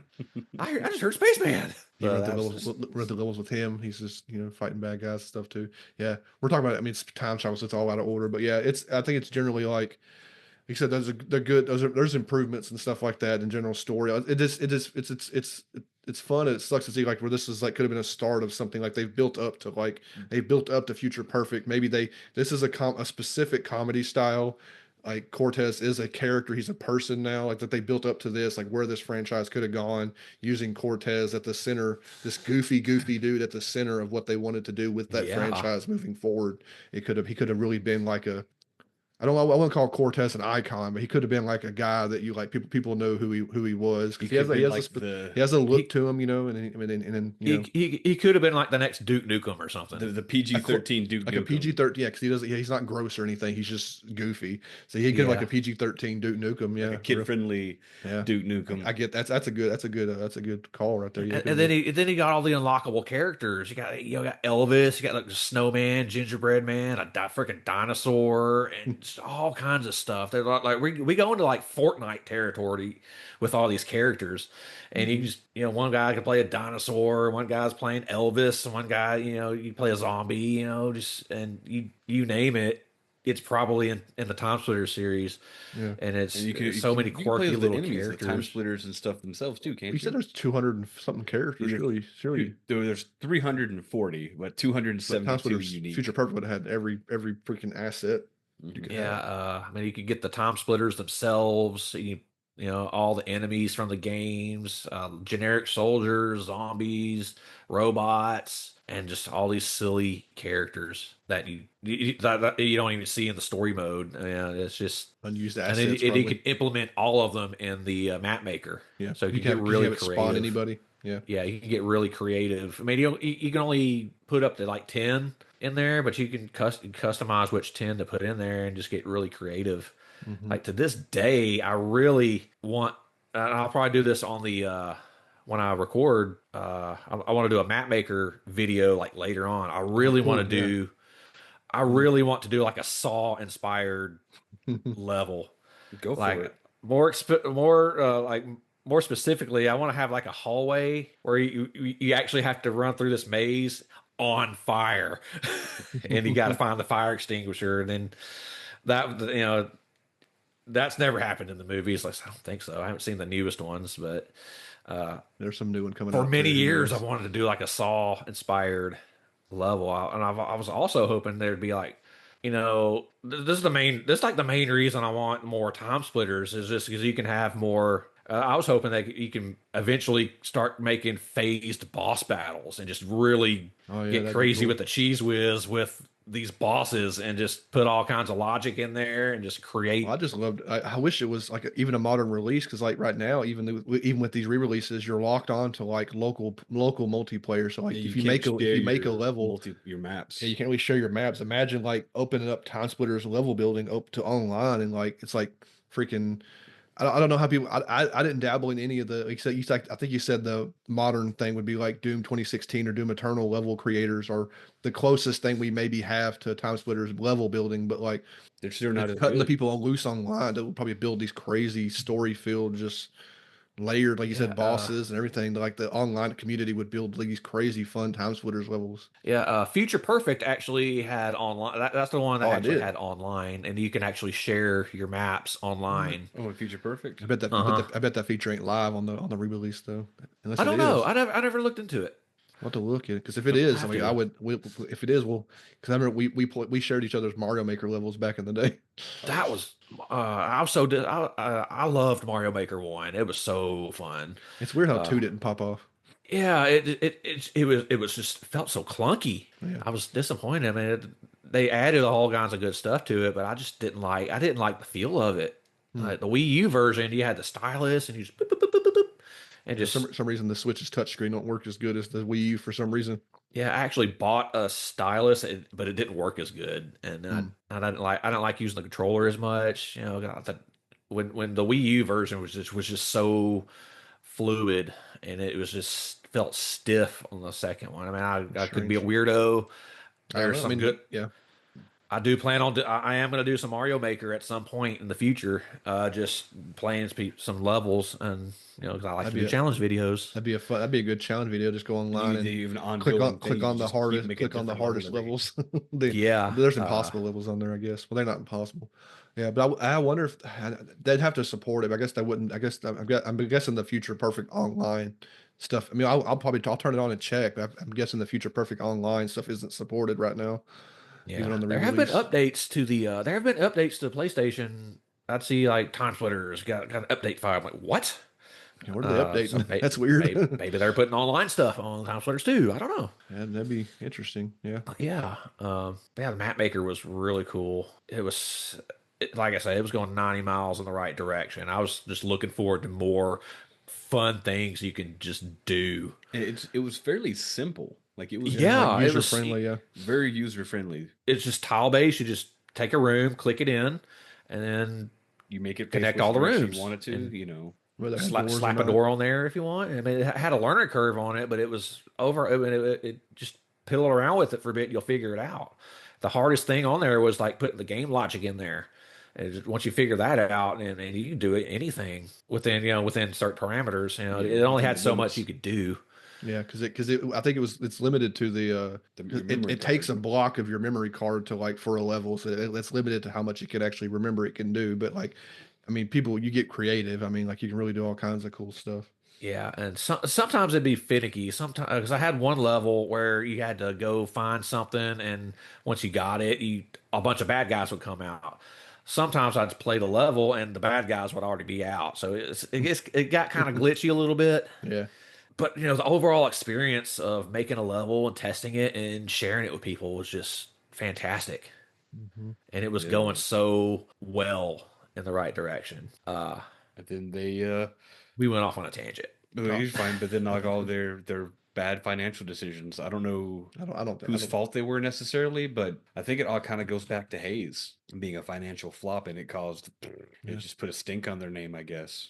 Well, I Yeah, mean, what can you do? you make a deal with the devil, you get burned. I guess I don't know. Hey, got anything else? I mean, anything else you want to talk about Time Splitters? We For can me, let very Daniel talk about briefly his is for me very briefly. We just mentioned I mentioned earlier the founders. I didn't say their names or anything like that. I just want to give credit where credit is due. Should have done that at the beginning of the episode. I know, but the four founders are David Doak, Steve Ellis, Carl Hilton, and Graham Norgate. Graham was the composer for all the Time Splitters games. Carl was the artist and a character designer for all the games. And Carl. then David and Steve were the programmers and directors for all the games. All three games. Yeah. So they We were love you hands-on. you four people. Thank you. Thank you. Make more. Make it happen. Right, Don't give so- up. We'll see. Keep fighting. I think they would try a Kickstarter or something, maybe. Keep I don't on know, yeah. trucking. You got this. Yeah, I don't know why in this day and age with Kickstarters and GoFundMe's that they haven't tried. It seems really strange. They keep trying the corporate route, Even and it if keeps they don't, failing them. even if they don't, they probably don't own they clearly don't own the Time Splitters IP. They could at least make a spiritual successor of some sort. Yeah. I'm not big on spiritual successors though, so I'd take that with a grain of salt. You're burned by Mighty Number 9. One. Not really. I mean, that game wasn't that it played good enough, but it just the character looked like he didn't look like I can't explain it. Yeah, I have to show it to you, but You'll have to do a whole a series on Mighty Number 9 because it's the only way I'll ever see it. Oh, I'm not doing a whole series. I'll do a video or two, but but They can play the the whole character he was very stiff, and he just didn't look like he belonged there. That's really strange. Because I I remember know watching sometimes that works. Some games that works. It didn't here. Then there's the Bloodstained. I didn't like that one as much. Bloodstained did really well. I guess for you, but like that one's got a sequel and everything. I thought people really loved that. It's Castlevania successor. It was good.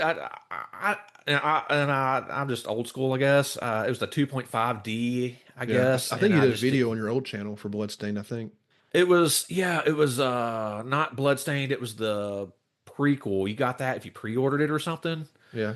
It's called Curse of the Moon, but that was like an 8-bit Castlevania 3 style. It reminded you heavily of Castlevania 3. So you had different characters you can just pop between, and they all reminded you of someone from Castlevania. Except for the main character, he's more like a Ninja Gaiden type character. But that was a good game. The second one, that one got a sequel, and you had different characters in it, and that was pretty good too, I think. But yeah, I can't think of any other spiritual successors off the top of my head. What about the Messenger? Isn't that a spiritual successor to Ninja Gaiden, kind of, or no? That's more of a parody. Just More a of par- the okay. parody. There's no related like I got you. developers. Yeah, My it's bad. its own thing. I mean, it's not. Yeah, I mean, but that of course, go watch my series on the Messenger. It was really good. I dabbled into voice acting in that one. That was a lot of fun. Yeah, it's a lot of. It was work. very long. I was glad it was over. Yeah, I will say, like, we enjoyed the videos. That game, I don't know if you'll agree. Well, we don't have too much in this tangent. The Messenger is a cool game that we talk about on this podcast. That game, a game that overstays its welcome by quite a bit. Yeah. That game need to be tightened up a little bit because, like, just when you think the Messenger's over, you're like, there's like a whole nother quarter. You're like 3/4 done. You're like, okay, this game's just gonna keep on going. Yeah. Yeah. Silent Hill 2 does that with the remake, sort of. Oh, really? I didn't know Another that. tangent. Yeah. Really good, excellent, amazing game. Really good horror experience. I do not want to platinum it though, because you got to go through it Multiple like times, 8 times to 15 get the different times, yeah. endings. all the endings. Yeah, that makes sense. Well, I haven't played the remake yet. I'll probably end up playing. We'll game fly it or something. I'll do the like straight whatever happens playthrough and I'll be done with it. Yeah, Yeah, that's how I'm with maybe the maybe we can swap games. Right? You send me Madison, I'll send you Silent Hill. I don't know. all we have is the PS. We gave it to Brian when he has the Oh, PS. okay. Brian's got the PSVR 2 version. Oh, yeah. Yeah, of Well, darn. Madison.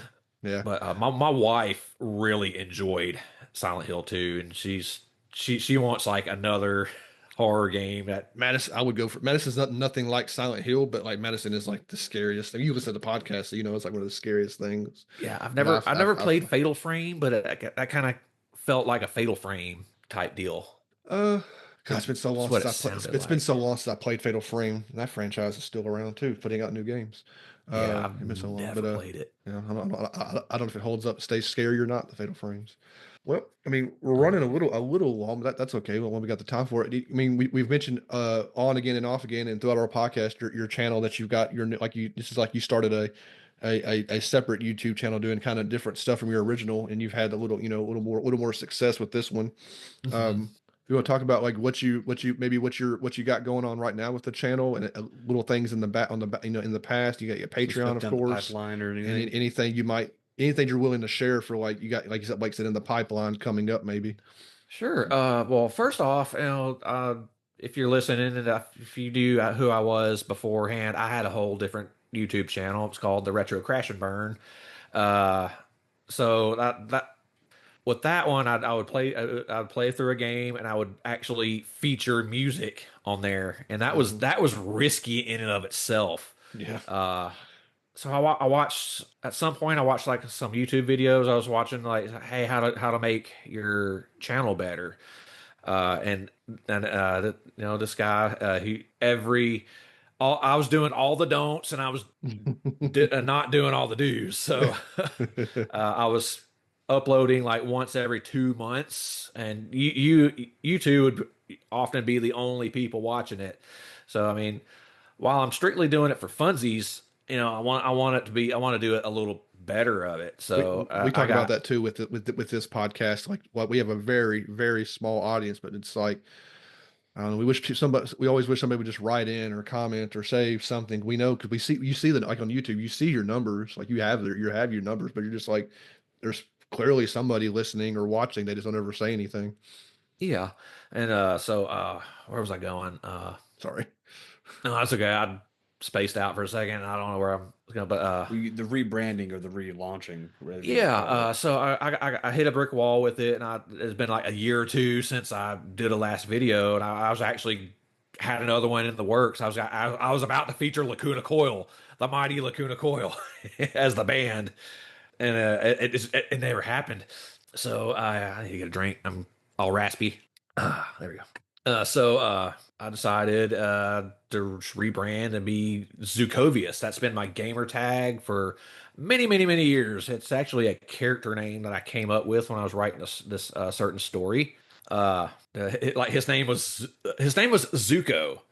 But there's this one guy who says, "Oh, no, I'm Zuko," and then he can light you on fire with his mind. So I'm Zukovious. I like that. So that. So I went with that, and I just made a whole channel based off of that, and just I'm Zukovious, and I took inspiration from the greats. We watch a lot of Markiplier. We don't watch a lot of Septiceye, but we watch her name's Evelyn. She goes by Gab Smolders. She's the girlfriend of Septiceye. She's very tame. She's very chill, and we actually go to bed at night. Well, we often turn her on, She plays through Stardew and stuff. But often they'll do they'll go through a whole game, like multi-episode game, or they'll do one-offs and stuff like that. So I took inspiration from that. And I just did multi-episode series. I started the first one I ever recorded was Zelda 2, and then I got a start on Cuphead. They say Zelda 2 is a bold choice. Yeah, I chose it for that very reason. So many people hate Zelda 2. But I actually loved it. So Yeah. I loved it enough to play through it. And if you don't like playing it, a lot of people like watching other people play it. So I did that, and then I got a bunch of other side videos going, and then I started my first official series, Super Metroid, and then started uploading. And then on top of that, I do one shots, which are just basically I pick a game and just play one episode of it. Either I beat the game or I don't, or it's like a game session. If it's like Elden Ring or something, I just do like one session or a session or two. I think you did a Dredge, didn't you? I did do Dredge. That was my first look of it. Yeah. I will be doing a series on that at some point. So We'll do a Dredge look series. for that. Yeah, that was me and my wife loved that one. And now they have all the DLC out. Now, I don't want to take too much. Did we sell you on Dredge? I don't remember that. No, I think you already know. No, Okay, I couldn't remember. I couldn't remember because then y'all talked about it a bunch when we put our episode out for Dredge. I couldn't remember if we pointed you towards it or because it's a popular enough game already as it is, and a bunch of folks are playing Dredge. My wife actually showed it to me, and she got me interested into it, and then we watched Evelyn play it a little bit, and then y'all did an episode on it, and then I did a video on it. Yeah, all the dominoes just kind of lined up. Boom. And then we platinumed it. So yeah, we did too. Still haven't played the DLC yet, but we DLC's good. It's really good. Is there another one? Pale Reach and the Iron Rig, what it's called. Yeah, they're really good. They add stuff to the game. That's really neat. And the challenges. Oh, the fun one. I do want to say you did a special one for our 100th episode. I sure did. Yes. I aptly named it "Lock, Stock, and Two Smoking Turtles." I played Teenage Mutant Ninja Turtles '89 with 2 turtles, 2 controllers, and it was my first one with a camera. Yeah, and so I wanted that. It's ridiculous. It was it was ridiculous, and it was special. Yeah, and it's trying to play the game with 2 different hands on 2 different controllers. He does. It's people don't know. Look that one up because he's trying to play 2-player turtles with a controller in each hand. It's really funny. And unfortunately, the controllers were off screen. You couldn't see them. Yeah. My wife pointed that out to me. Well, you could tell. You could tell by how it's going that he's not faking it. Yeah. It's really tough to play 2 turtles in that game. And then my son came along. So that's the whole reason I was doing seasons is because my son came along. So I needed a stopping point. And so I picked up season 2 later and structured him into blocks really good. Yeah, and did that. And then done really well. Yeah, same thing for season 3. And now I'm just gonna do a series, series with whatever game, just whatever game, and then just focus on those, get those out weekly, and then I'm just gonna do the side videos. I'm just gonna do those, edit them, get them out when I get them, and that just takes a lot of the structure out of it. That gives me more time with the family. It's not overly organized, because more organized. You're more organized than anything we're doing on YouTube. Like we're just we're thinking of we got to get something on YouTube. We got to get something out there, and we're like literally it fell into like we were thinking about it, and RoboCop showed up, and Blake's I was like, can you do RoboCop videos? And he's like, I guess. You sold me on that one. That was a really good one. That's a good game. You play all the way through. I haven't played very far. You sold me on a lot of games. I actually did some of the videos, because as I heard y'all. What was that about it? And what was that one where you're rolling around? Oh, Scully. Yeah, I think you'd do I don't want to put you through doing a series because Scully is so hard, so difficult, so freaking hard. But you did a video. I was using an Xbox controller, so it was like clack, clack, clack, clack, clack. It was but I got this nice 8-bit dough controller. Let me go find it. It's right over here. My sister-in-law got it for me for Christmas. It looks like a PlayStation controller. Very cool. Oh yeah. Nice. I'll just throw this back over here. That's a But good. that plays really well, and That's it a good counts as an high-end company. Xbox controller for Oh, really? Steam and stuff. So, Very cool. but yeah, I enjoy doing challenges. So so we talk about challenges for a minute. Your challenges sound hard in theory, and then you knock them out in like 10 minutes. So you end up having. So Yeah, if anybody's listening, you need to send him a legit challenge because he's trying to challenge himself, and then he beats him too quickly. yeah. I failed one season 3. It was questionable whether or not I did. It was the Battletoads one. Because you hit a warp or something. I hit a warp zone. I was like, what? The Or whole rest of the something. video, I'm like, I don't know. Did it count or not? But Yeah, I mean, yeah, I don't know. Yeah, But you did it. I'm gonna say no on that one, just because I can say I failed something. The Contra was a good one. That was my second attempt at beating Contra on one life, and I was like, Yeah, that's cool. Watching anybody play Contra is always just like wild. Anybody who's you got played good at enough, it. it gets easier. But Well, trying to beat it with heard. one Because Contra health. Contra is all patterns. Like Contra doesn't change. I don't think Contra is a game. Isn't a game that doesn't change. Like, or is it's not like randomly spawning folk? Don't they always spawn in the same place? Is that Pretty Contra? much, yeah. Yeah. So I mean, there's some random. you can learn There's some random to Contra. it. Yeah. Yeah. Sometimes enemies will sneak up behind you Yeah. Get him in the unknowingly. back of the head. Yeah. See, what are some of my early ones? I did Top Gun. I figured out how to land a plane. Spoiler. Yeah. Well, you did. It was funny. You did. It was kind of funny. You did a Sinistar recently. Sinistar, yeah. Sinistar, That was a fun and one. like a few weeks later, because you're aware of One Credit Classics because we told you about him. Like Yeah. a few weeks later, like literally a few weeks later, like Ben on there, it's like one of his random games, one of his streams was just like Sinistar. And like I guess he never heard of it. He was like tripping off because the guy was like Sinistar was like screaming at him and stuff like that. And he's like, "What is this game?" So it's kind of funny that it's kind of weird how like you did it, and then like a few weeks later, it's just randomly on his channel too. It was kind of funny. I never heard Yeah. of Sinistar either. I watched some of his stuff. I haven't watched his stuff in a long time, but He his puts out stuff's so really much. good. He puts out. He's really good. He puts out so much content though. Yeah, I don't watch a lot of YouTube. I don't listen to a lot of podcasts other than you guys at this very moment.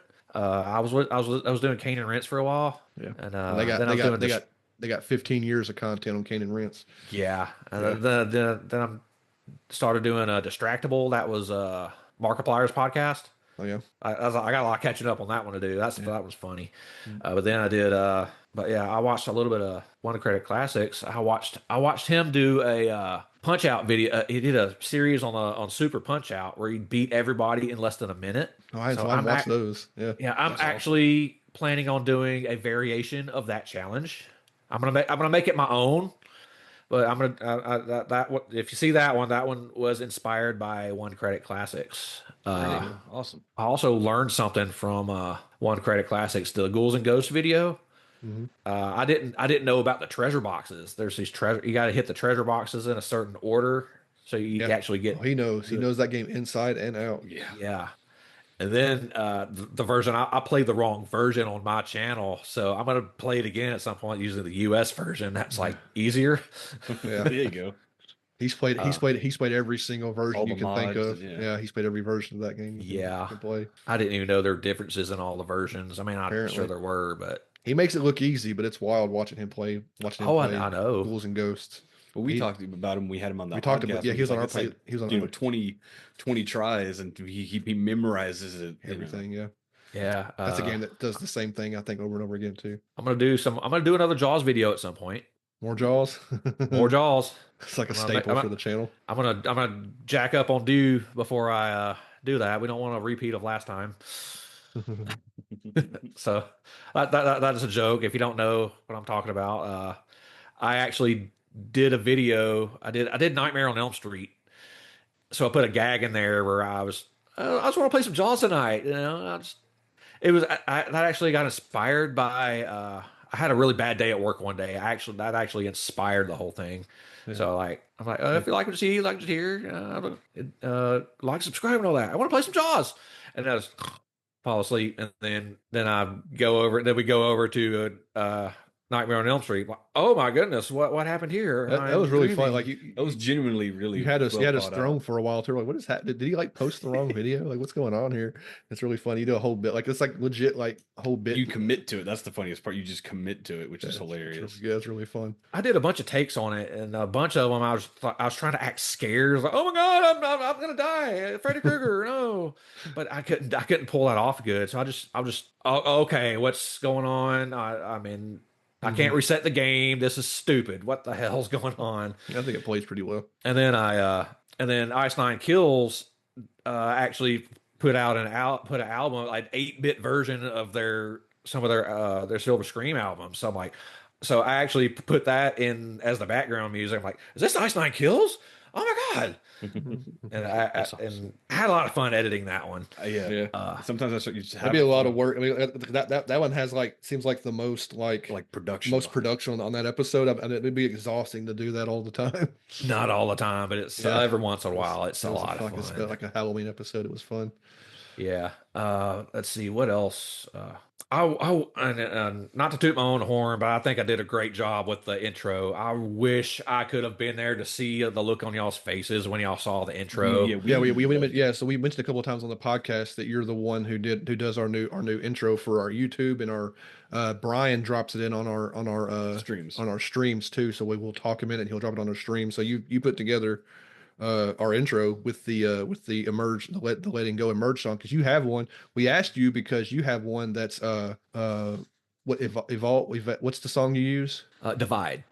Sorry, yes, you use Divide, and your video is all like it's like yours is retro stuff. So like, but the way it plays out to the beat of the song is like so fun. It's like it's really cool. So we're like, man, I wonder if Daniel can do something like that for us, but we don't play a lot of retro games. We can get footage of the games that we've played or our favorite games and stuff like that. And we it took forever to put it together because there's just so much cool stuff to put in that video.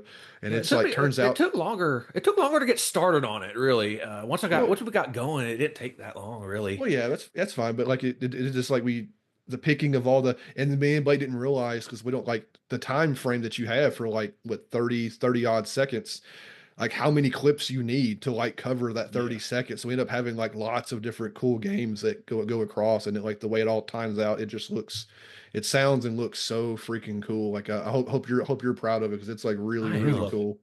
Like it's enjoyed cool doing it.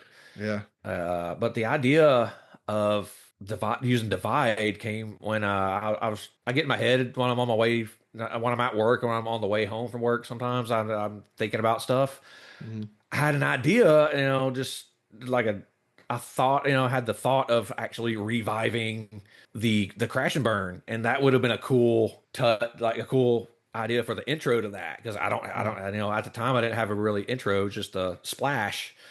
But the one part that always popped in my head was the Mortal Kombat 2, the punching, the da da da da da da da da, with the I like the 16 punching. notes. I like the punching, and I think it's Michelangelo dancing. Yeah. With the punching thing, yes, right on the beat of the song.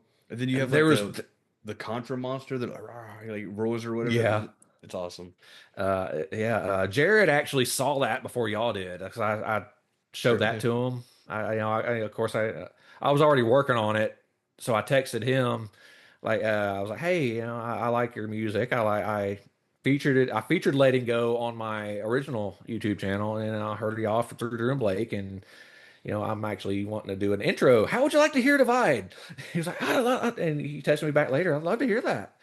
And then I showed him what I had so far, and I was like, oh, I really like that. It's really cool. And then he's genuinely nice. You sent him the I did. I showed him. He really loved it. Yeah, because we have it as a separate. Like you can view, if people want to, like, one, you can just watch our YouTube content if you want to. But if you want to see Daniel's intro he made for us, Blake put it. It's separately. It's on our YouTube channel by itself. It's under extras. I did upload it specifically by extras. itself. You can watch the with this awesome video. We're proud of it. We love it. Yeah, it's really cool. Good. I liked it. I love my favorite part is when it gets to like this guitar solo part, and it goes to the Lost Odyssey scene where the dude's like the sword, and he's like the way he's moving, and the guitar solos going. I was like, gives me like freaking chills. It's so freaking cool, man. My favorite part is one of the ones I was most adamant about was the Dark Souls opening the doors, and as the music kind of zooms, and like as soon as you open the doors, it cuts the warp drive of the I will say sky. for like a creative note, Daniel made the suggestion. So now we're just blowing smoke up each other's asses. Sorry. So we had the Final Fantasy VII part of the video originally was side by side. I think Daniel suggested starting with OG Final Fantasy VII as he powers up his limit break, and then it hard swaps to like the remake of Cross Slash, and it plays so much better the way you suggested. It just looks so cool, like the charge up. And then I think Blake had that idea. I thought it was you. I thought Blake said it was you. I thought that suggested trying to do it that way because we were just thinking side by side. It looks cool, but like I thought it was. I mean, whoever. I mean, I thought it was you. I think originally I just had like one of the two, and then I was like I thought. Then I swapped back to your idea where to have both of them. No, sorry, no. I had a split screen with both of them playing at the same time.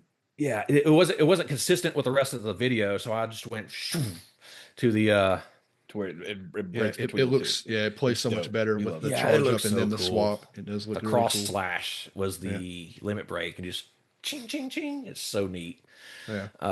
Yeah, it's so many different versions. It took us a couple of weeks of working on it, like editing it, moving stuff. Like you would send us like some cut of it. We're like, okay, that's kind of cool. The timing seems a little off, and like now it's so tight, and like everything's just like really on. Like we did have to drop a couple of clips because like it just didn't fit and stuff. Yes, Blake picks up more obscure games. There was one game that was like just a first person game. You were just kind of walking. Yeah, East Shade. I really loved East Shade on the podcast. It is a walking. I really liked it. Blake was like whatever on it, but Blake wanted to put it in there for me, and I was like, when like you said, Daniel, when it shows up in the original cuts, it's just like a guy walking through on a field. We're like, all right, that doesn't really work. Yeah. It's like you can't really tell. Good choice there, cutting that one out. A lot of the ones we try to make where there's an action. Well, not action, and you know what the game is. Yeah. Like there's like Dark Souls is in there. Like then we have a really awesome moment from Dead Space where the thing grabs you and slams you down on the drum beat too. Yeah, I think my wife liked that one.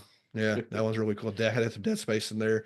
I mean, it was just lots of. I think all the games we mentioned are in there. Legaia. Oh wait, no! Don't forget your Pokemon. That's the one retro thing in there is the Pokemon battle thing. And it's iconic. It's the first time you battle your rival in Pokemon Red and Blue. So it's a lot of cool stuff. It's just like, I mean, we always joke, like we always say with our podcast, it's the best part of anything we're going to do. Like if you go to our YouTube channel, at least watch the intro.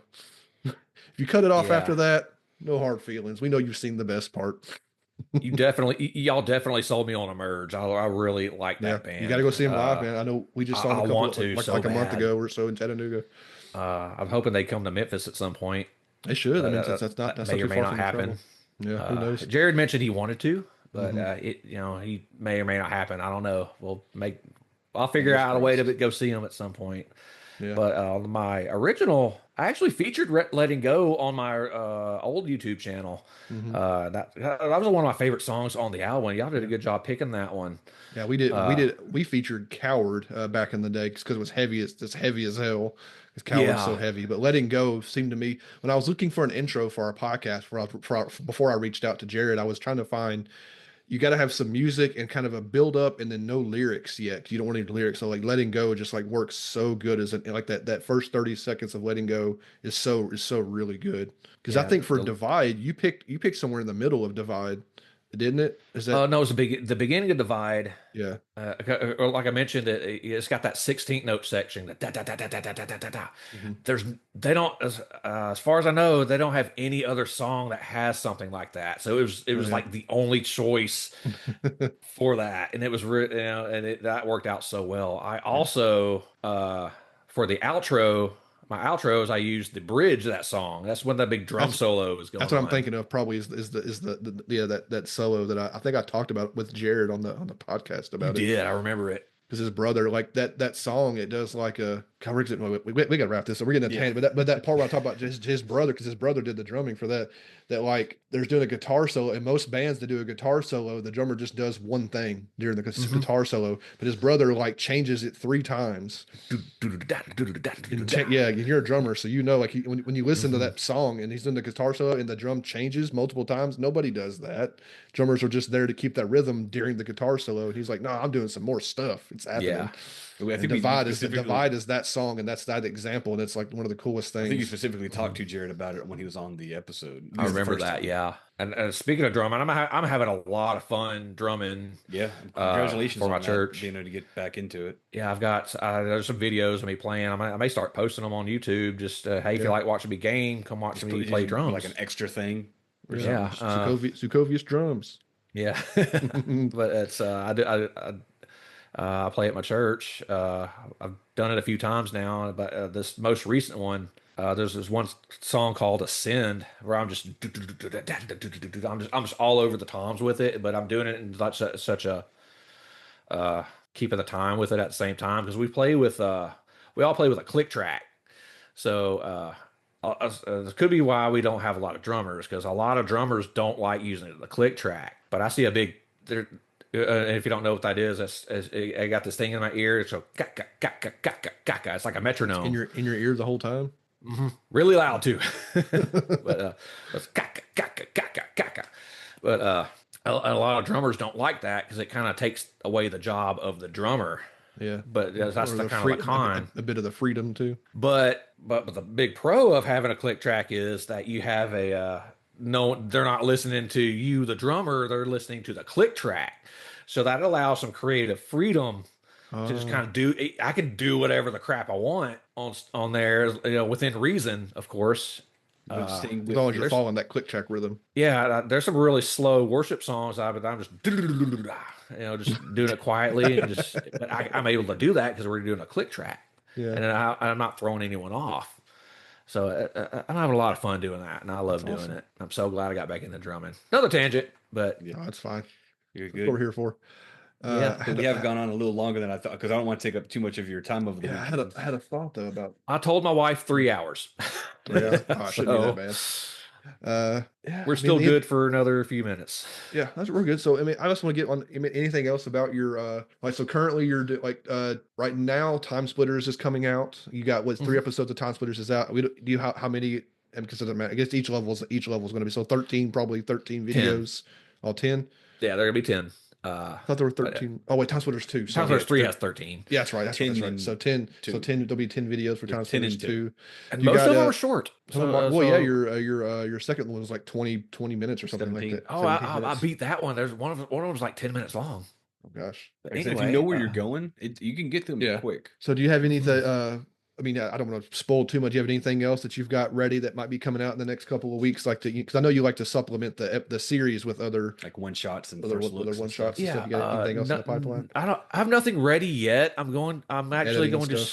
I mentioned this at the end of the last of Link to the Past. I'm going to actually. No, it was on the season finale, the hot sauce one. You're like, oh my god, this is awful. I was so disappointed with the hot sauce. It wasn't that hot. Yeah, it was. The next day, it was that hot. Oh my goodness. Anyway, good old Jeff Daniels and Dumb and Dumber. It wasn't like that. I wish it was like that, but it was. It was a slow burn. You did it all the time on the crash and burn videos. Was my favorite thing? You scream or you get into something. You put that screenshot up and makes me. I was eating dino nuggies, so I told my wife the next day at work, like the meteor that killed the dinosaurs came out of my ass the next day. All the fire, it was dino nuggies ever again. They got their vengeance. But anyway, I don't have anything yet. I plan on. I'm actually going to do another ROM hack of Legend of Zelda. Yeah, there you go. Yeah, that one kind of popped off for you. Yeah, I think the guy who gave it to me, I think he's given up on me because he's been texting me a lot. Like, hey, did you get started yet? Did you get started yet? I'm like, no, I'm busy with like life and stuff. I'll get it done soon, and I haven't got it yet, but I am going to do it very soon. I hope. I mean, I don't blame him if he's given up on me because he really wants to see us work. Someone do his stuff. Understandably, but I've got and this will not be. It's not going to become the Zelda channel. I love the thousands of people who came to watch it. But I'm not gonna change it into the Zelda channel just to chase that people. Just to chase those people. Yeah, I mean, I will do Zelda. I like the numbers, but at the end of the day, I'm doing it for fun. If all I do is Zelda, Zelda, Zelda, Zelda, I'm gonna get burnt out Yeah, on it. you'll get tired of Zelda. You'll hurt something you love. Yeah, exactly. So I will be doing that soon. Wearing a I'm Zelda also shirt gonna, right now. yeah, I am. It's my wife got this for me on Amazon. It's really, really cool. I got a She got me a lot Blockbuster. of cool shirts. What's that one? Oh, Blockbuster. I'm wearing a PlayStation shirt. Yeah, I PlayStation saw Love. the PlayStation. Yeah, His is a Blockbuster. old school, man. Yeah. Some more Zelda ROM hack coming up. I sent you. I don't hope you saved the message of the name, but I did send you a apparently a really well regarded Metroid Super Metroid ROM hack. Yeah, so you'll get to it like whenever, but like hopefully you save that name because you'll be able Was to it play called Ascend? It might have been actually Ascend. That's Metroid funny. Super Metroid Ascend. I think it might have been We called were that. talking about a song called Ascend. But apparently So- it does like the kind of stuff you like. It's like there's some quality of life stuff, but it kind of shuffles the map around, so it'd be kind of cool because it'd be like your Zelda 1 where like you're familiar with the game but not familiar when things are shuffled up, kind of like that kind of idea. And apparently it's done really well. So it was a good experience. I Yeah. I really enjoyed that. I can't wait to do another one. But I'm also going to do some more challenges. The punch out challenge. I'm gonna do another Jaws challenge. I'm gonna see if I can kill Jaws at level 1. it'll be that might be kind of tedious. I don't know I don't know if that's even doable, but we'll find out. Knowing those games, it might let you. You just have to like not get killed, like trying because your damage. Well, unless Jaws heals, we're gonna get to the He Jaws, does heal. so he heals. That might So- not be possible. It might not be, but we'll try it though. Yeah. I mentioned a game. I've heard of a game called Balatro or Balatro. Balatro, yeah. I'll be doing. That's the one I told you about that has no story, no plot, no nothing. Addictive as all hell. Very fun. I convinced my wife to buy it, and then she doesn't really like it yet. I told her to give it more time because it sucks. It ain't just free to play. You figure a card game would be free to play, so she spent $10 and bought it on her phone. But I like it better on Steam, but I get so much I bought it on my phone. I get so much more playtime out of it. yeah, I try to see if she'll play it some more. I'm not super into like the solitaire poker thing, so I haven't really dabbled with it. But I understand the grant, like the dudes, the developer dude's like a millionaire, probably because like an overnight millionaire because of Balatro.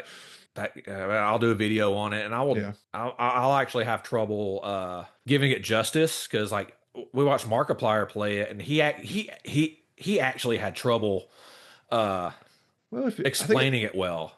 Yeah, I think that could be an issue. Like it's different to look at something like Balatro than it is to like play like Balatro. It's one of those games you have to play it to understand it. I can explain it the best I can, but unless you're playing it, it's very hard to understand. Yeah. But I'm doing that. I got a whole list on my phone of like just different games, different series to do. Anybody listening got any legit like something you think is hard in a video game? Send it his way on his YouTube channel. He'll take a look at it and give it a shot at least. Let me just pull it up here. I have not updated it in a while. Season 4 and beyond brainstorm. Here we go. Oh my goodness. Oh my. One shot. Mighty number 9. Request. X-Men 2. Balatro, Micro Machines, Ninja Turtles. Ooh, Micro Machines. Micro Machines, that'll be fun. Yeah, your old game is actually behind me somewhere. Oh, nice. You can't see it on camera, but there's my whole thing of the shelf. NES games that I've been collecting. Frankenstein, remember that one? Mm-hmm. Challenges. What's a good one? Like I'm trying to find a good one. Blake should be filled in there. Stardew Valley, win Junimo Kart. That's probably an impossible one. Jaws level 1. Cuphead pacifist run. What's a pacifist run? Because I watched your Cuphead series. Yeah. There's some run and gun stages. Try to beat one without firing a bullet. Is it possible? I don't know. You just have to dodge. Aren't there enemies on platforms that you have to jump to? Yeah. I don't know if it's. I got. He says that's something you don't know is even possible. We're When gonna you're do some try research to see if it's possible. Can this be done? Yeah, I've almost played Cuphead because of your videos. I just like, God, do I want to get into this? I've thought about it. Like, my son's played all the way through it. Like, he played all the way. He loved it. It's hard, but it's not so hard that it's impossible. Yeah, I played a couple of levels with like co-op bosses with them and stuff like that. It's just I don't know, I've thought about it. I mean, I'm trying to find something that's like would be interesting. That's just a brainstorm. You're all Let's go good. back I up. think you did did you do the Ninja Turtles dam level? Yes, I did that without changing turtles. Yeah, That was it's not as hard. It's not as hard as you'd think it was, but just because you can switch turtles. yeah. Uh, Trying to think of all the ones too. We've watched all the stuff. I can't remember everything. Keep it up yeah, I because can't either. this channel has a lot more content than your original one did. Yeah, Uh, I've been popping them out. well, I mean, if we ain't got Resident Evil 2 Fourth Survivor mode. yeah, we watched the Resident Evil 2 series. That was good. Yeah. There's a thing you unlock called where you play as another character, and you're basically going through the game, and like you gotta get all the way out in like 20 minutes or something. There's a chopper waiting on you, and it's really hard. It literally throws everything at you, and you only got so much ammo. Some Doom. We're gonna play some more Resident Evil probably for too long. I still gotta play. We haven't played the remake of 3 and 4, and I haven't played Resident Evil 8 yet. Sonic 2, get all the Chaos Emeralds. Two-parter.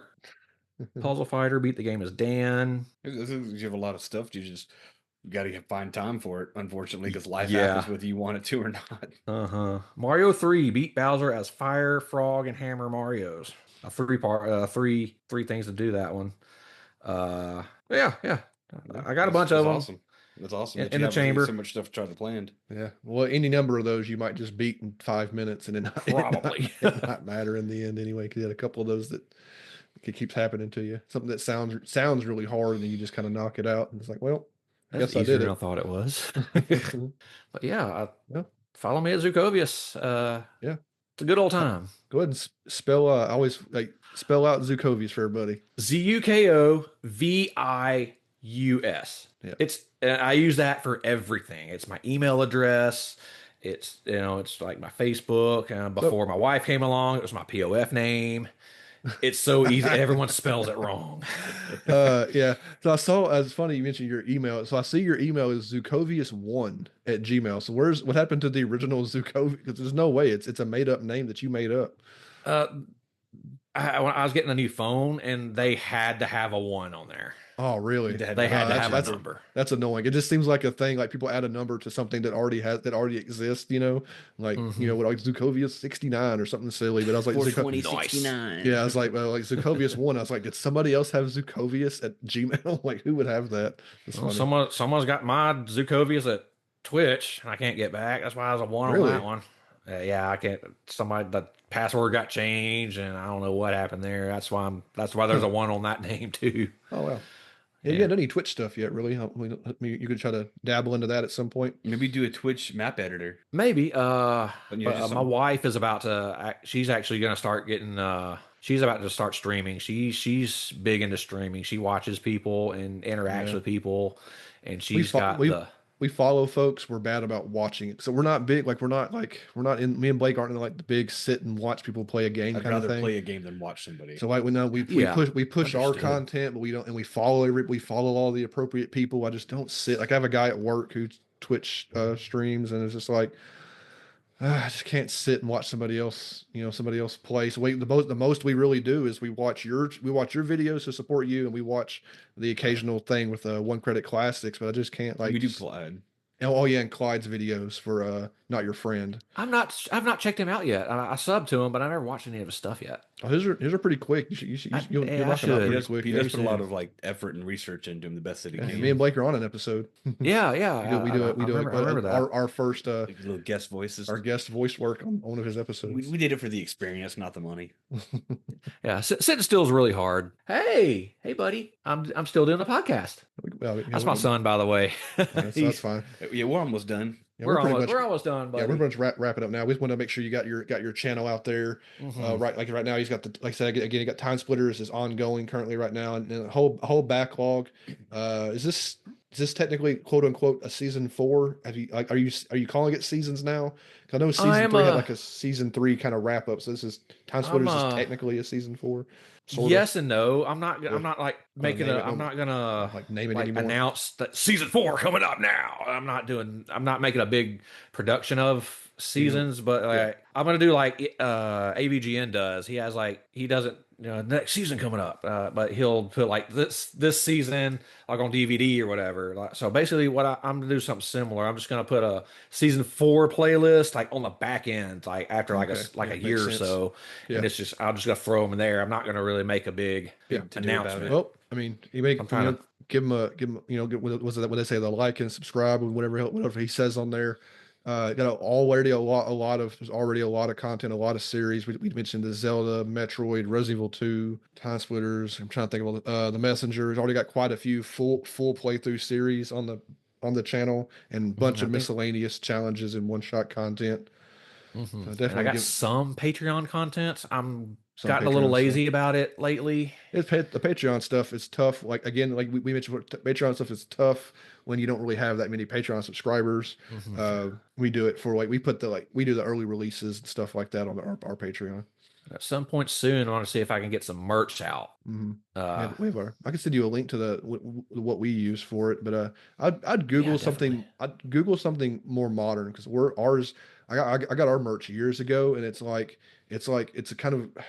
I bet mine's archaic because it's like 2 websites working in tandem. Like I have one website where I design the stuff and then that ports it to the actual store that sells the stuff. So like I have 2 sites in tandem. I bet I'm modern. If I could Google it, I bet you'd find something more user friendly now than what I decided years and years ago. Yeah. Anyway, so yeah, we want to obviously thank you for coming on here and hanging out with us. You're a Thanks for family, having so me. it's not like that big of a we don't get too much time to chat. We're all busy. We don't really play any games together or anything, but we do obviously we support each other back and forth and stuff like that. We're Yeah. constantly chucking support back and forth, which we would do even if you weren't family, would still do it anyway. So yeah, I mean, we had a good time talking with We're you. each other's biggest fans, I think. There we go. So Yeah. yay. You should listen to Blake's movie podcast too, since Brian refuses to listen to it. Yeah, I need to catch up on that too. That's one thing I didn't catch up on. It's not video games, so it's tougher to kind of sell it to anybody who's in a video game side. But yeah, Sitting still is hard. I mean, it's sitting to watch somebody do something. It's hard. Exactly, I'm blessed to have a job where I can listen to podcasts on my phone, and Blake I get to misses listen to that. you Blake guys. cannot. I misses that. Oh yeah. I get to. All right. Well, I guess I know it sounds like your son's running around there ready to play or eat or something like that. So we won't keep you any longer. He misses daddy. Mrs. Daddy. and like any of me and Blake's podcast recordings, what, like we are waiting, our stomachs are growling, and it is time for lunch for all our podcast recordings. I guess for our next episode, last time we had a guest, we did after episode, we call it a palate cleanse.